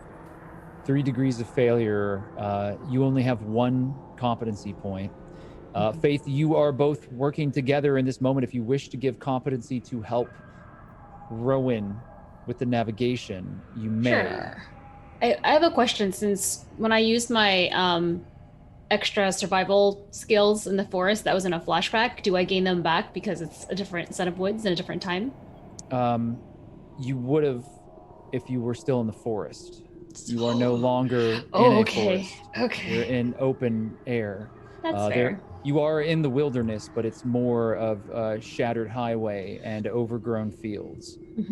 Okay. Well, I still have competency left, so I will. That's 3. Yeah. I use all of the rest of my competency. So that's 4 total. So we have 1 success. Leaving Rowan with a single competency remaining. So. No, that would be my last one too. To get us you spent if you spend 4 faith, then Rowan doesn't need to spend 1 unless you want to make it 2 degrees of success. I can use all 4 of mine. Rowan, you just keep your 1. We'll hope for the best. Okay, thank you. With 1 degree of success, you have a number of maps that you've pulled out. You've got Kusanagi's army pack here, and all of his notes, a stack of white VHS boxes, and other things that he's written in. There are strange hash marks and tangents about things that make very little sense to any of you. However, you also have the maps laid out before you. And together, you're able to make your way to Sullivan without too many issues. I will say, however, upon that journey, all of you are drenched, and while it is refreshing and you now have some water when you had none before, you are starving. You haven't eaten, and tensions are running high. It takes a full day to make your way to Sullivan. In the pouring rain, the storm does not let up. While the thunder and lightning do distract the Romeros, and you have very little trouble clearing the few dead that you run across, the journey is miserable. Camilla is in the back, shivering. Lampwick doesn't seem affected, doesn't seem ill at all. He seems collected, calm, if a little distant.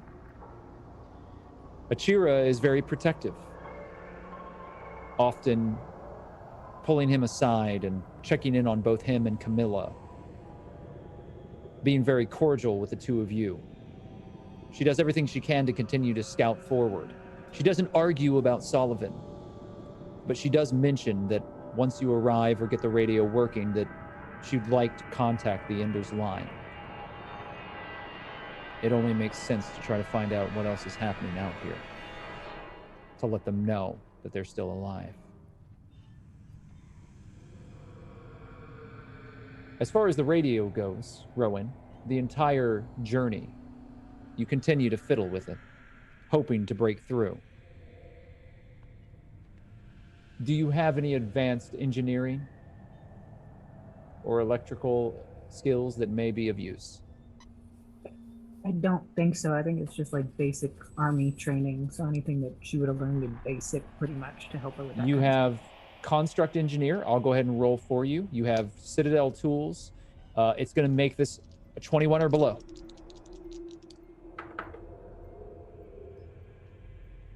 You have rolled 50 on the dot.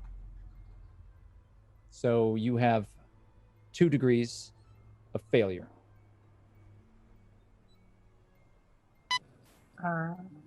Is there a big difference between 1 and 2 degrees of failure? It just simply means that you can't get the radio to function. All right. You hear continue clicking, popping, whispering noises across the static of the radio. It doesn't seem to be working at all. Yeah, it's not looking good at Chera. For either one of us. I'm still trying to let the Citadel know where we are and where the ATV is, but as soon as I can figure something out, I will definitely let you talk to, what is it, 410 or whatever his name is? 10-4. Yeah, that guy. Thanks. So Despite your best efforts, the radio is not functional. You do know that making the choice to come to Sullivan has expedited the trip. It was at least twice the distance back to the Citadel and would have taken longer. Now that you see Camilla and the state that she's in, given the storm, you begin to feel as if you made the right choice to find some sort of shelter and support quickly. As you begin pulling up, there is a small gravel road that is blocked by an enormous stack of junkyard vehicles. A wall made from the rotten remains of a number of cars, trucks, semi-trailers, all of them linked together in a wall that wrap around the small settlement known as Sullivan. There is a gate, large steel doors, jagged, rusted, defendable enough. But if you had to, hitting it with the ATV would certainly break them open. You see a number of silhouettes on a watchtower. A light flashes towards you. It sputters. A large flashlight, a spotlight, runs across the ATV. Faith, how do you approach? I think I'd slow down and just sort of give them a chance to approach us calmly. So I'm not going in there with the intent to kill immediately. So we slow down and kind of turn the headlights off and just look at Rowan. You said you know these people. Should I talk or should you talk? Do they not like you or like you still? Is there any particular instance in Rowan's past where, like, she feels that they would have a strict vendetta against her personally, or? Yes. Yeah, I think you better do the talking, Faith. I'm just gonna sit over here and probably look at what's on the floor. All right. Rowan, you do know that they are afraid of you. If you choose to leverage that later, they are brought into line. They serve as a community within the reach of the Citadel now, though they resisted. You had to make an example of a few troublemakers, individuals that were sabotaging Citadel shipments, making things difficult, hoping that you and the others would stop pushing, stop working so hard to try to bring them into the fold. Grain shipments that were spoiled, weapons and other arms that had been waterlogged and ruined. 3 of them died. As far as you know, last you were here, the community is 7 strong. Yeah, you if you holler at me if they give you any trouble. But other than that, I think it's best for you guys and for them, since they need the most help, that I kind of stay back just a little bit. Okay, whatever you say. I sort of lean out of the car. Hey, we're here just looking for some shelter. We've got some injured people. We were attacked by this wild tribe down the up top of the hill. I take it you're going to be more persuading than you are intimidating, so I would say go ahead and roll a persuade. Oof. There's Lampwick when you need him. The rain continues to fall heavily around you.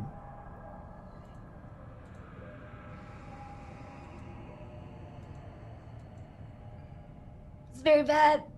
It's incredibly bad. You don't have any competency to correct that. That is 5 degrees of failure on your persuade. You step out, you start talking.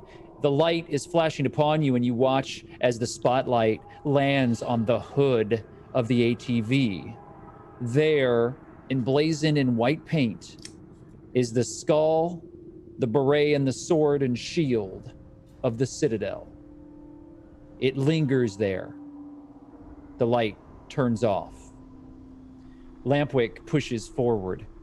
I can give it a shot. I really wish you would have let me. I mean, not that you did anything wrong, but maybe it's best if I handle. Just go. Yeah, Weirdo. I'll do my thing, you know?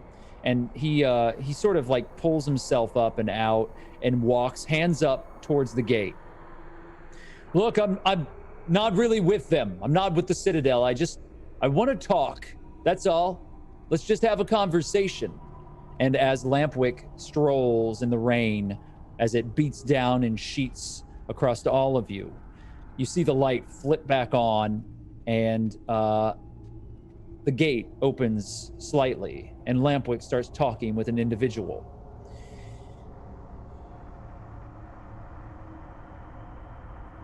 A long number of minutes drag past. Eventually, he turns and walks back. So, they had a simple question. Do they have a choice?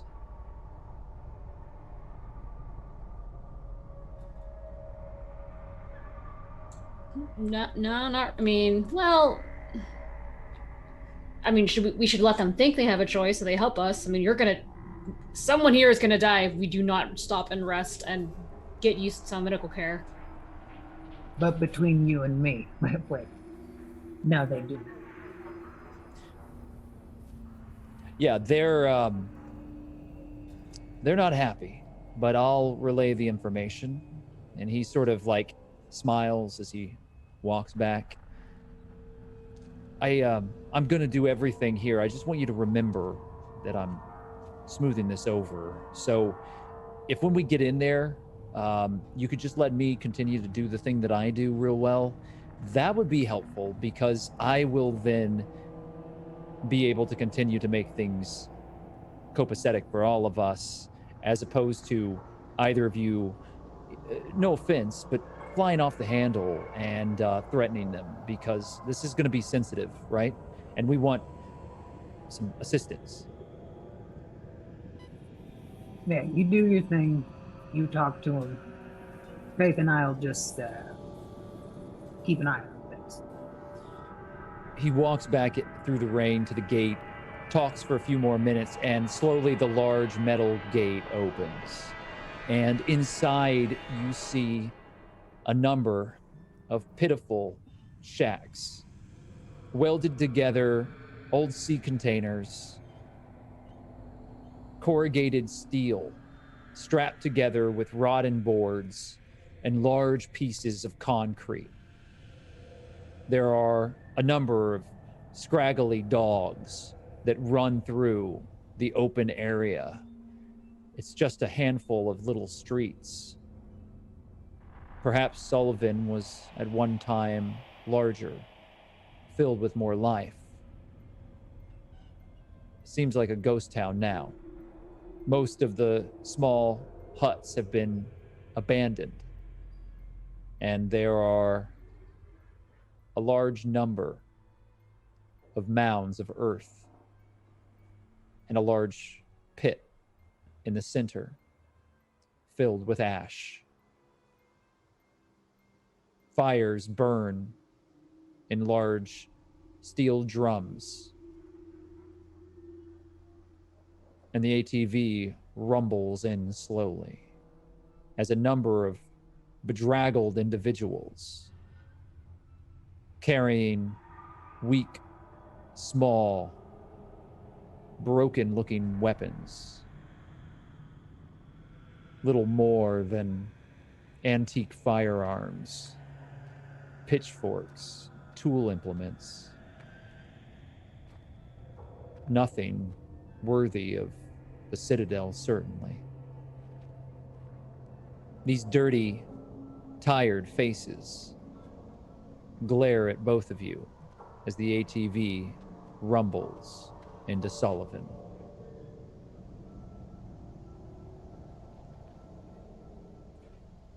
Lampwick leans in.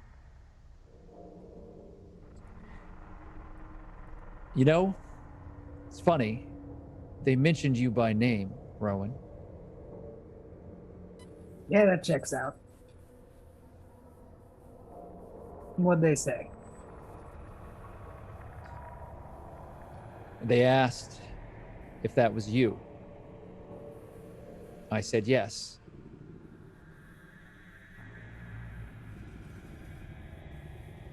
They're afraid of you. Aren't you? You know, I think I've learned a lot about you. I hope you've learned a lot about me in our short time together. I think underneath all of that anger is more anger. So, yeah, I'm afraid of you, Rowan. But I'm smart. And I think they're going to be smart too.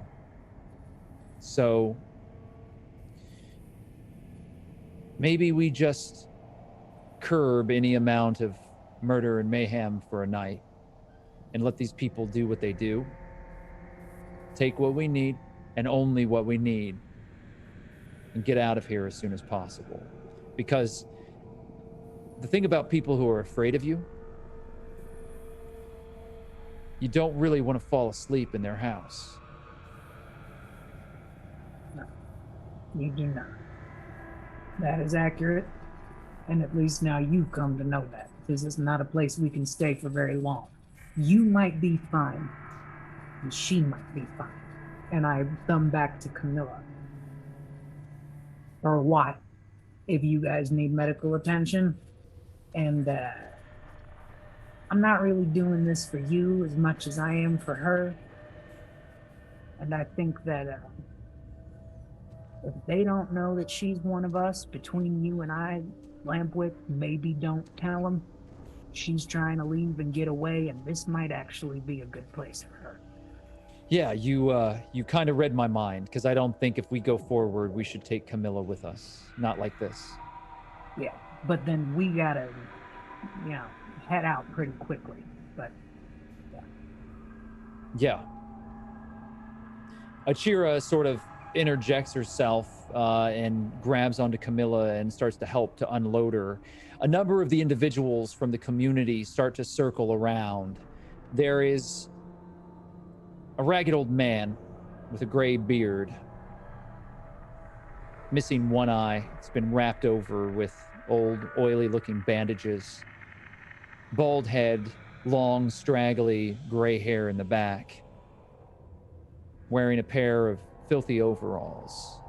A tattered shirt that's been patched more times than you could easily count. His name is Jonesy. He looks at all of you.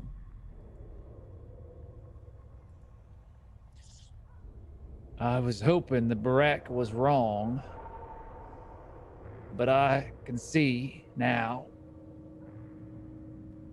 You found your way back here.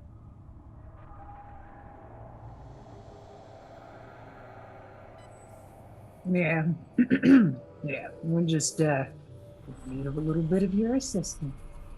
Don't worry, I won't be caving any heads in tonight, unless you start it. They don't smile. They look terrified, but they're forcing themselves forward. There are two other younger men behind Jonesy, one of which is his son, Robin. The other is Barack, who is a large, quiet man who has been a part of this community as many times as you've encountered anyone from it. Not quite security. They don't have that sort of organization here. You're looking at effectively half of the people that live here. Mostly they subside by scavenging in the ruins of cities that are nearby, pulling together whatever amount of foraging they can, gathering wild herbs, hunting whatever's available, though the dead clear almost everything in the area. They have some small amount of livestock. The rain is pouring down. A number of other individuals are looking out from some of these shacks that have fire lamps that are lit inside of them, and they're peeking out, peering to each of you.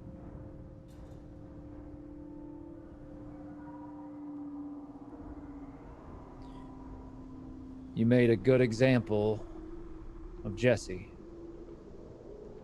You're not going to get any more trouble here.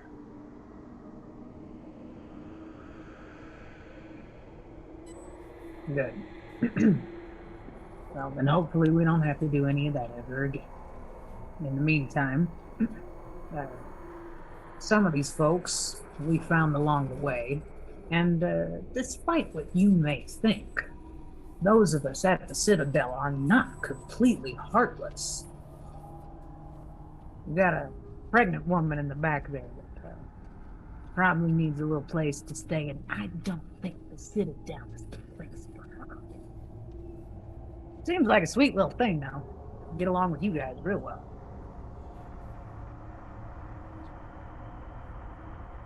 You know,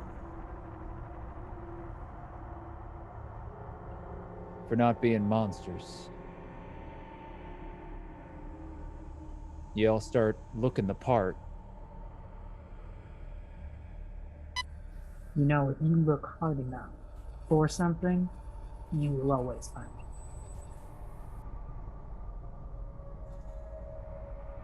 Tell that to Jesse. We'll help you out. Do whatever you want.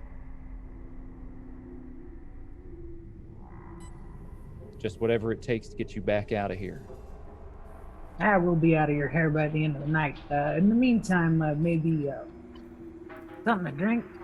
Anything you got to eat, we won't be picky. And maybe a fresh change of clothes so we don't, end up killing ourselves with the flu before we get a chance to get bit by a Romero. We ain't got much, but we'll give you what we can.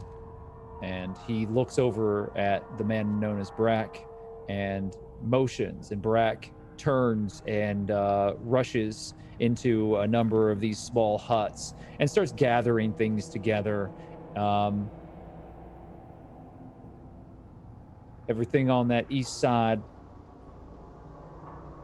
no one's left to live there. Y'all can take whatever you want, sleep wherever you want.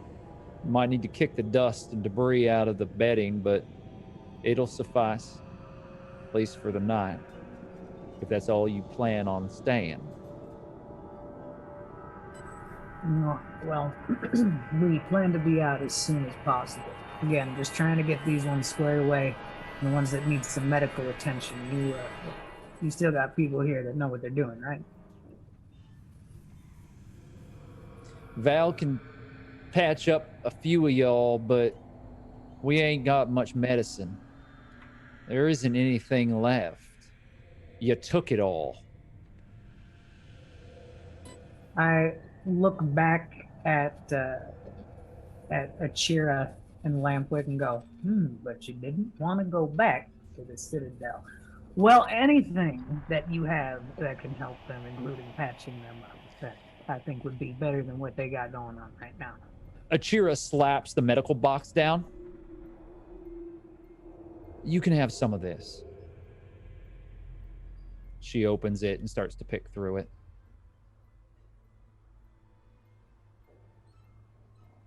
Were you going to say something, Faith? I was going to remember that Achira had a medical box, but of course you remembered first. It's fine. So you watch as Achira kind of digs through some of it. They take you into this kind of garage port. So you're out of the rain. Brack returns, giving you all varied coveralls, old garage-style coveralls that are deep navy blue. And they seem to be in fairly good shape, patched up more or less, but a little oily in some places. You have a couple of canteens of water, They give you a jar of moonshine.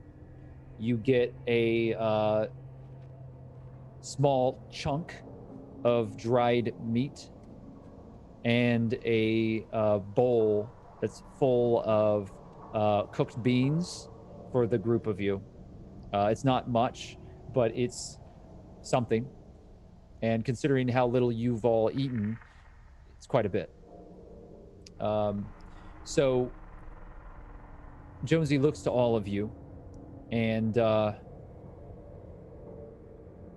one comes in or out of the walls after dark.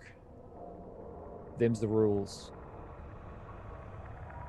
You got to do something out there. You do it now, because once we close them gates, we don't open them up again. All right. I guess we're here till morning, but remember that was your call, not mine. Yeah, Will. You sleep here. Stay on the east side. Barack will be close by watching if you need something. We got folks on watch all night. Small place. Not many of us left, so pretty hard to get away with much. Well, I don't think I'll be getting much sleep here. So if you do need one other person keeping watch up on that wall, you let me know. As soon as I lay this stuff by the fire to dry out a little bit. As always, we'd be mighty appreciative of any protection the Citadel wished to give. That is what we are here for. Clearly. He turns and sort of walks back out into the rain.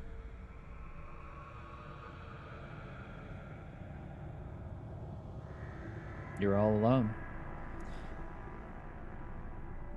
You're waiting for someone to come by and take a look at Camilla, but it's a while. What did the two of you do as, Lampwick gets Camilla comfortable? Rowan, it feels like you're stoking the fire. You might want to take it down a couple notches. It's about appearances. If I go back to the Citadel and they get report that I was easy on these guys and let that down, that's my ass.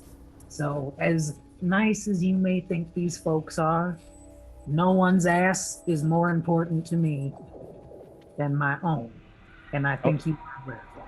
Oh, I understand. I feel exactly the same way. We've talked about this.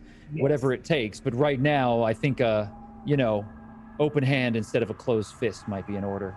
Just given how on edge these people seem to be. I don't know what you did to them, but while I'm all for each and every one of us looking out for ourselves, maybe we can just ease up a little bit on the tension in this place. Are you telling me to be seen and not heard? Yeah, why don't you let me do that, if you're willing to allow me to say it. Usually I'd shoot a man in the face for suggesting that, but I'm going to let this one slide because my good senses tell me you're correct. Achira looks at you, and you can see that she kind of like stands next to Lampwick, making it clear that she wouldn't allow that to happen. She doesn't say much. She gathers together the food, starts to kind of portion it out to all of you, cuts a portion for Camilla, and all of you get dry as the rain pounds down on the tin roof above you. The wind continues to kick, and whatever's left of daylight is lost. Eventually, a woman appears in the doorway. She's thin. She's older, heavy wrinkles across her face. Her neck jowls heavily. She has short, cropped gray hair. Olive skin. She's wearing the same sort of jumper that all of you are wearing. Only it has dark spots across it that don't look like oil. They look like blood. She's carrying a toolbox that she sets onto the ground, looks over at Camilla, and looks over at Lampwick, who are clearly the two that are the most wounded. How many of you were wounded? Just, I think just, the big guy over there and, this, our pregnant friend over here, Camilla. So, how far along is she? I don't know anything about the Rowan, how soon, right? Ish. Yeah. How long did she say she was? 6 months. I think she's probably about a half a year out. Second trimester. It's amazing. I haven't seen anybody make it past the first, not in a few years at least. Well, maybe you'll see her all the way through. Do you think you could care for her for a little while at least until she gives birth? She takes out a stethoscope from the toolbox. It's old and ragged. She puts it into her ears, kind of looks at you. That's not really for me to decide. I've got my job and I do it pretty well. But, you know, I haven't birthed anything outside of a pig or a dog. I don't know that I could do that.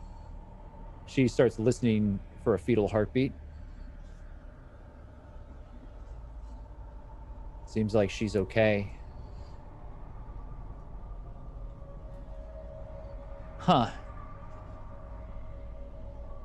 Yeah. That's a strong heartbeat. That kid is strong. Good. She doesn't look so great, though. Starts to unwrap the wound. Any of you gonna tell me what happened? She was infected on her hand. We had to amputate, try to save her. Seen that. Seen that a lot. If you're fast enough, it works. Obviously, she's still here. How long ago was that?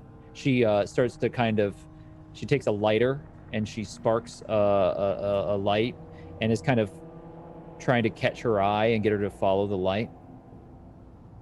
She does, but it's very blurry and she's sort of weary. How long has it been? A day since that happened? About a day and a half? That right? Day and a half. Well, if she is infected from a wound that's bad enough that you have to cut it off, I'd say she's probably in the clear.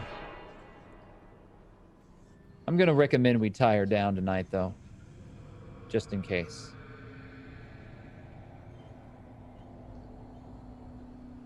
I mean, she sleeps like a rock. She's been having a hard time, so she won't even notice. Sort of looks to all of you, a little worried.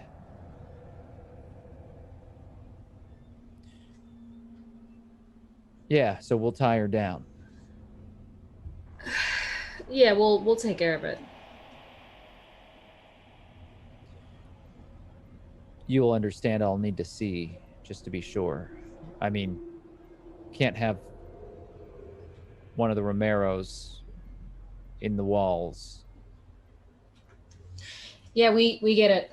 We get it. All right. So I'll work on this first. Who else? It's this.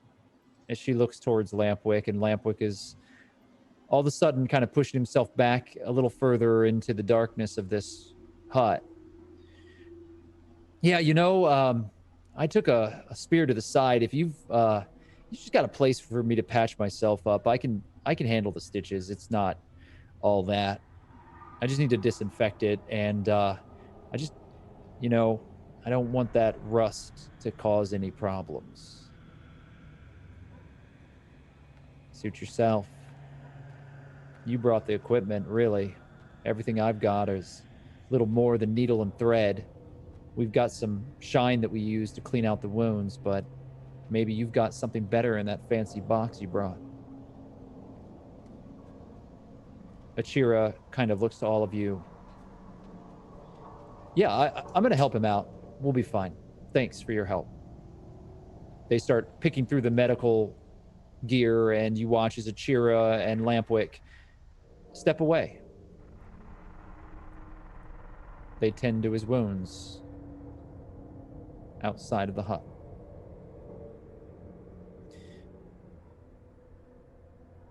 Camilla has her wound cleaned, restitched, and bandaged. Everything else seems to be fine. Val escorts her to a cot, lies her down, and produces 2 pairs of handcuffs. You wanted to do it?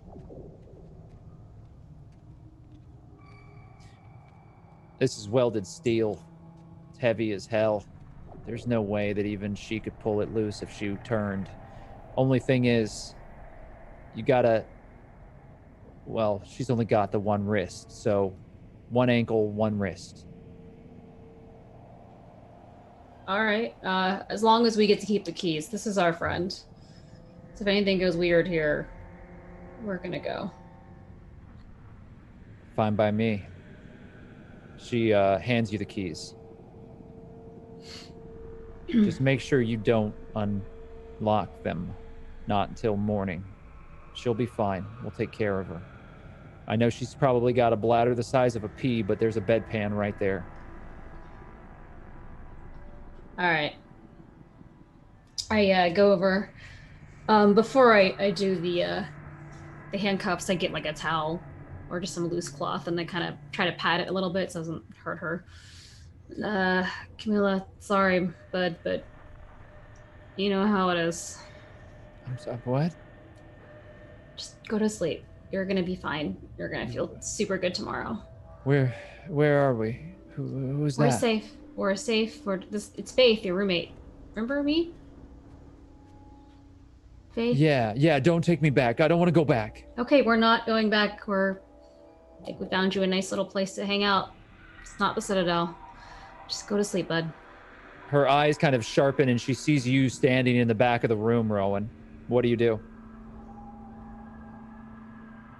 Don't worry. No, I will not let them take you back to the Citadel. No one's taking you back. You're safe here. Just go to sleep. Why are you helping? She kind of passes out before she can finish her sentence. You lock her wrist and her ankle using shreds of a towel to give her some padding around it. Is that correct? Okay. Val finishes her work. Are you sure that neither of you need anything? I'm good. Just sleep. Yeah, I think we're squared away. You let me know when they need me up there on watch. Just come holler at me. I'll hit 'em. We aren't going to cause you any trouble, Rowan. I know Jonesy's upset, but he's all smoke and mirrors. It's not real.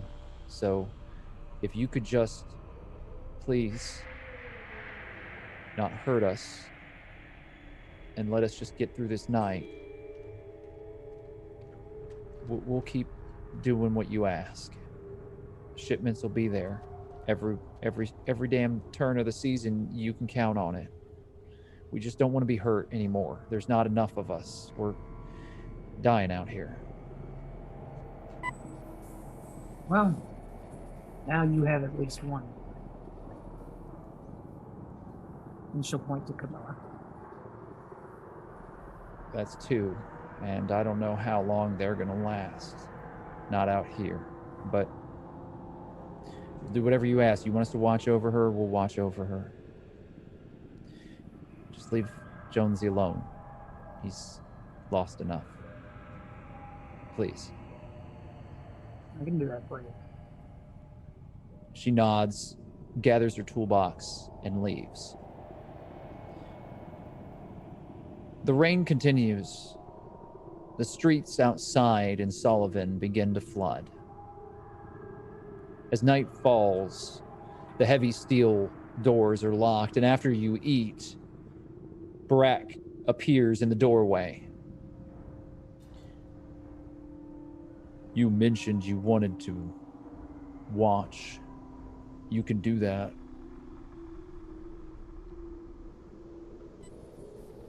Yeah, I will come up there with you guys. What is the Citadel here for if not to offer protection?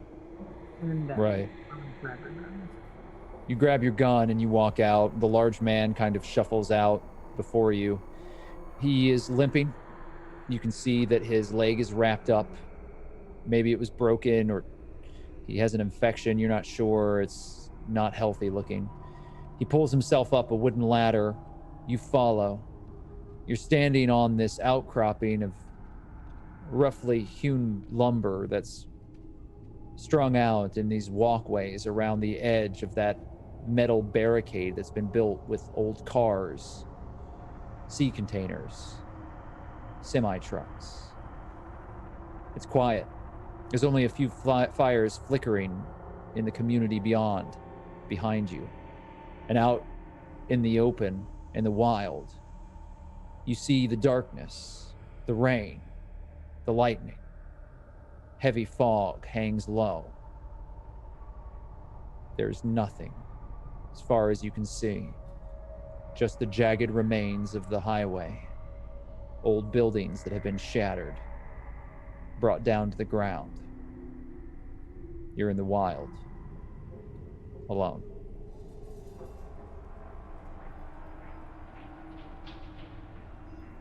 What do you do, Faith? I think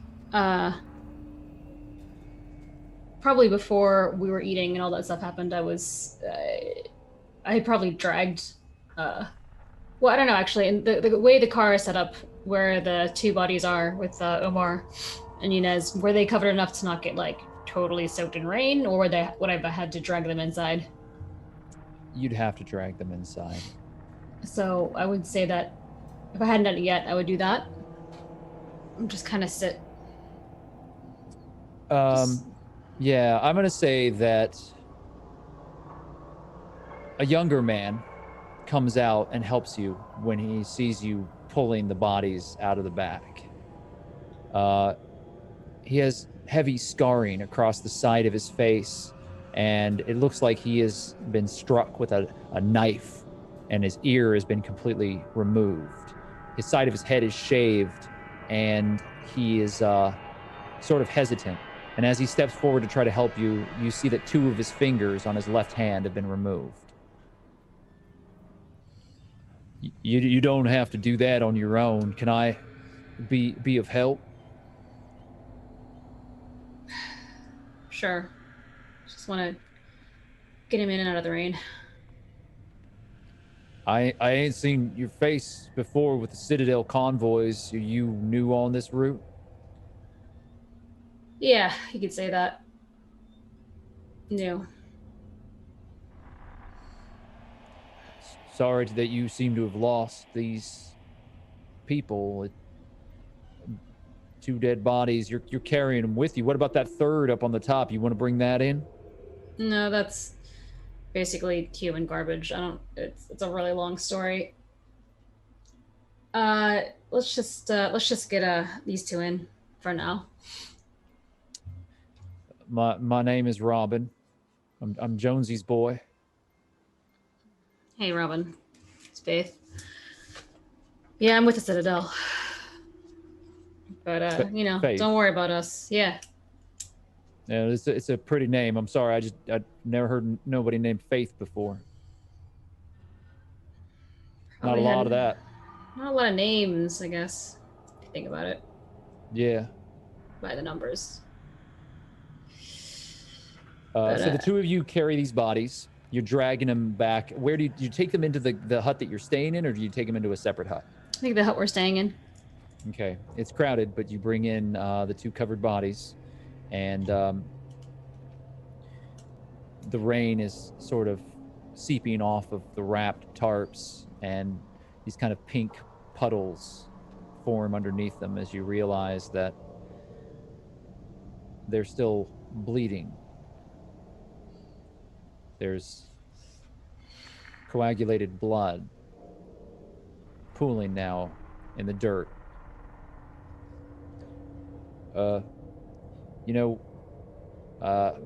We don't often bury, we usually burn, but when we do bury, we got some of them bags, old ones from before, made out of, black fabric, zips up. I could bring some over and you could maybe put them in those. That might be better. Yeah, it's just for tonight. I think I don't think I want to open all this up. It's I guess I'm just saying maybe it's a good idea. We got we do what we can, and we don't chase them off because they're good eating, but we got some rats. You just don't want them to get to them. Oh God. Okay. Yeah. Oof. Was not understanding what you're putting down there till now. Yeah. Bag. Great. Go get a bag. Just thanks. Faith is just very stressed out, and yeah. A couple minutes pass by. Rowan, you're on the wall and you're keeping watch, looking out into that dark storm as it crowds around the small settlement of Sullivan. You notice Jonesy's son walking across that open road, having helped Faith carry those bodies back inside. You remember Robin very clearly. You took his fingers and his ear. And you watch as he comes out from another hut further down, carrying a number of old coroner's bags.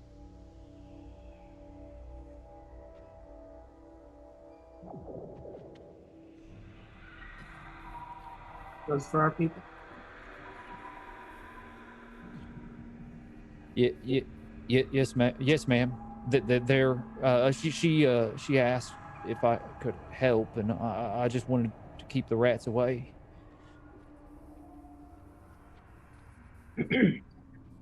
Thank you for doing that. And Rowan will open the moonshine that she was given, which I'm sure was the first thing she reached for out of those gifts, and she'll extend it to. He looks to you, and looks to your eyes, and you can see that he's suspicious. But he reaches his hand out, the one you took 2 fingers off of, and then he stops and reaches his good hand out. And he takes it, and the moonshine is shaking inside the jar as he looks at you. Thank you, ma'am. I appreciate it.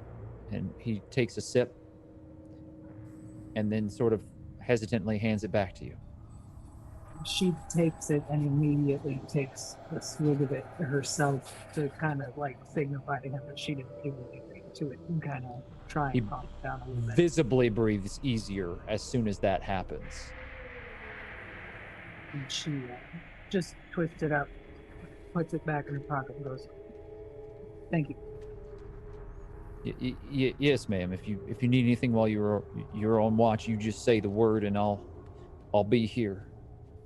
And he shuffles back quickly, like he doesn't run, but he moves extremely quickly back towards the hut that Faith is in. Faith, there's a strong smell of alcohol for a moment that kind of passes in the doorway as he steps in, and he hands you these 2 body bags, and they're black. They have a symbol on them. They're old, but it looks like they're waterproof, and they're a lot more durable than wrapping them in tarp. Thanks for that, Robin. How was your name, Robin?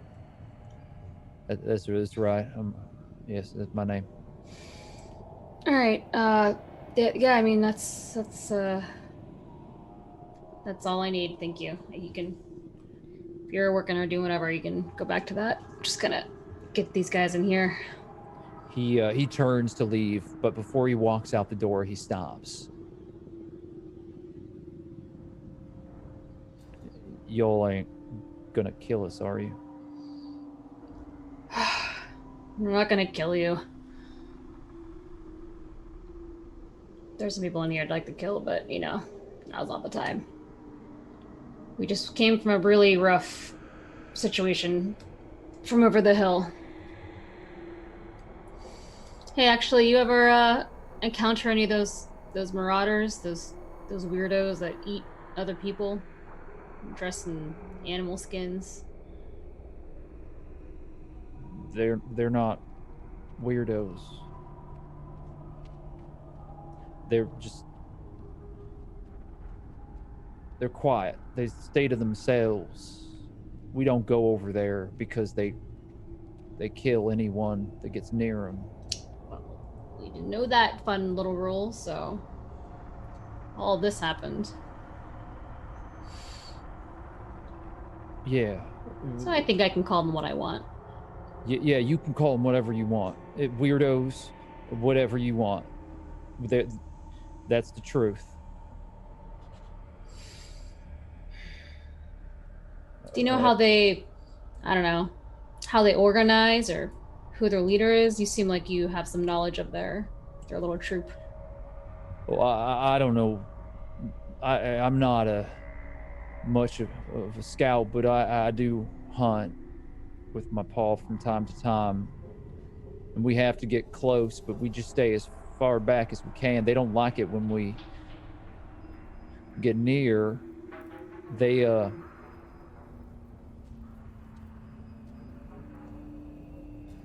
have a place. Their place. What do you mean? I don't know much about what they believe, why they do what they do. I just know they cross the line. They eat. You know what they eat. But there's a place deep in those mountains.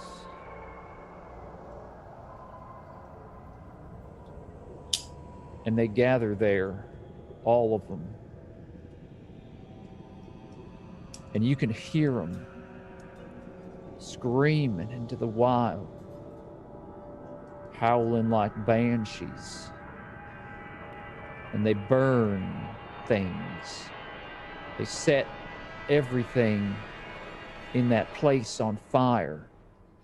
And they just scream so loud that you can hear it from miles away.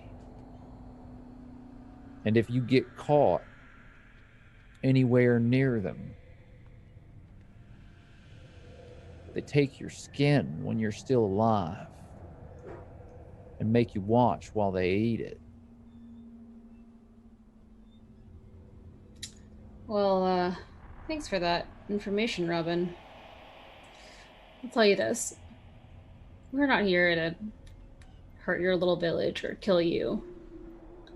But one day, when it's about time for you to hear those screams from the people down on that hill, they're gonna be louder than anything you've ever heard in your fucking life. Because we're gonna go after them. And that's where we're going to end our session tonight.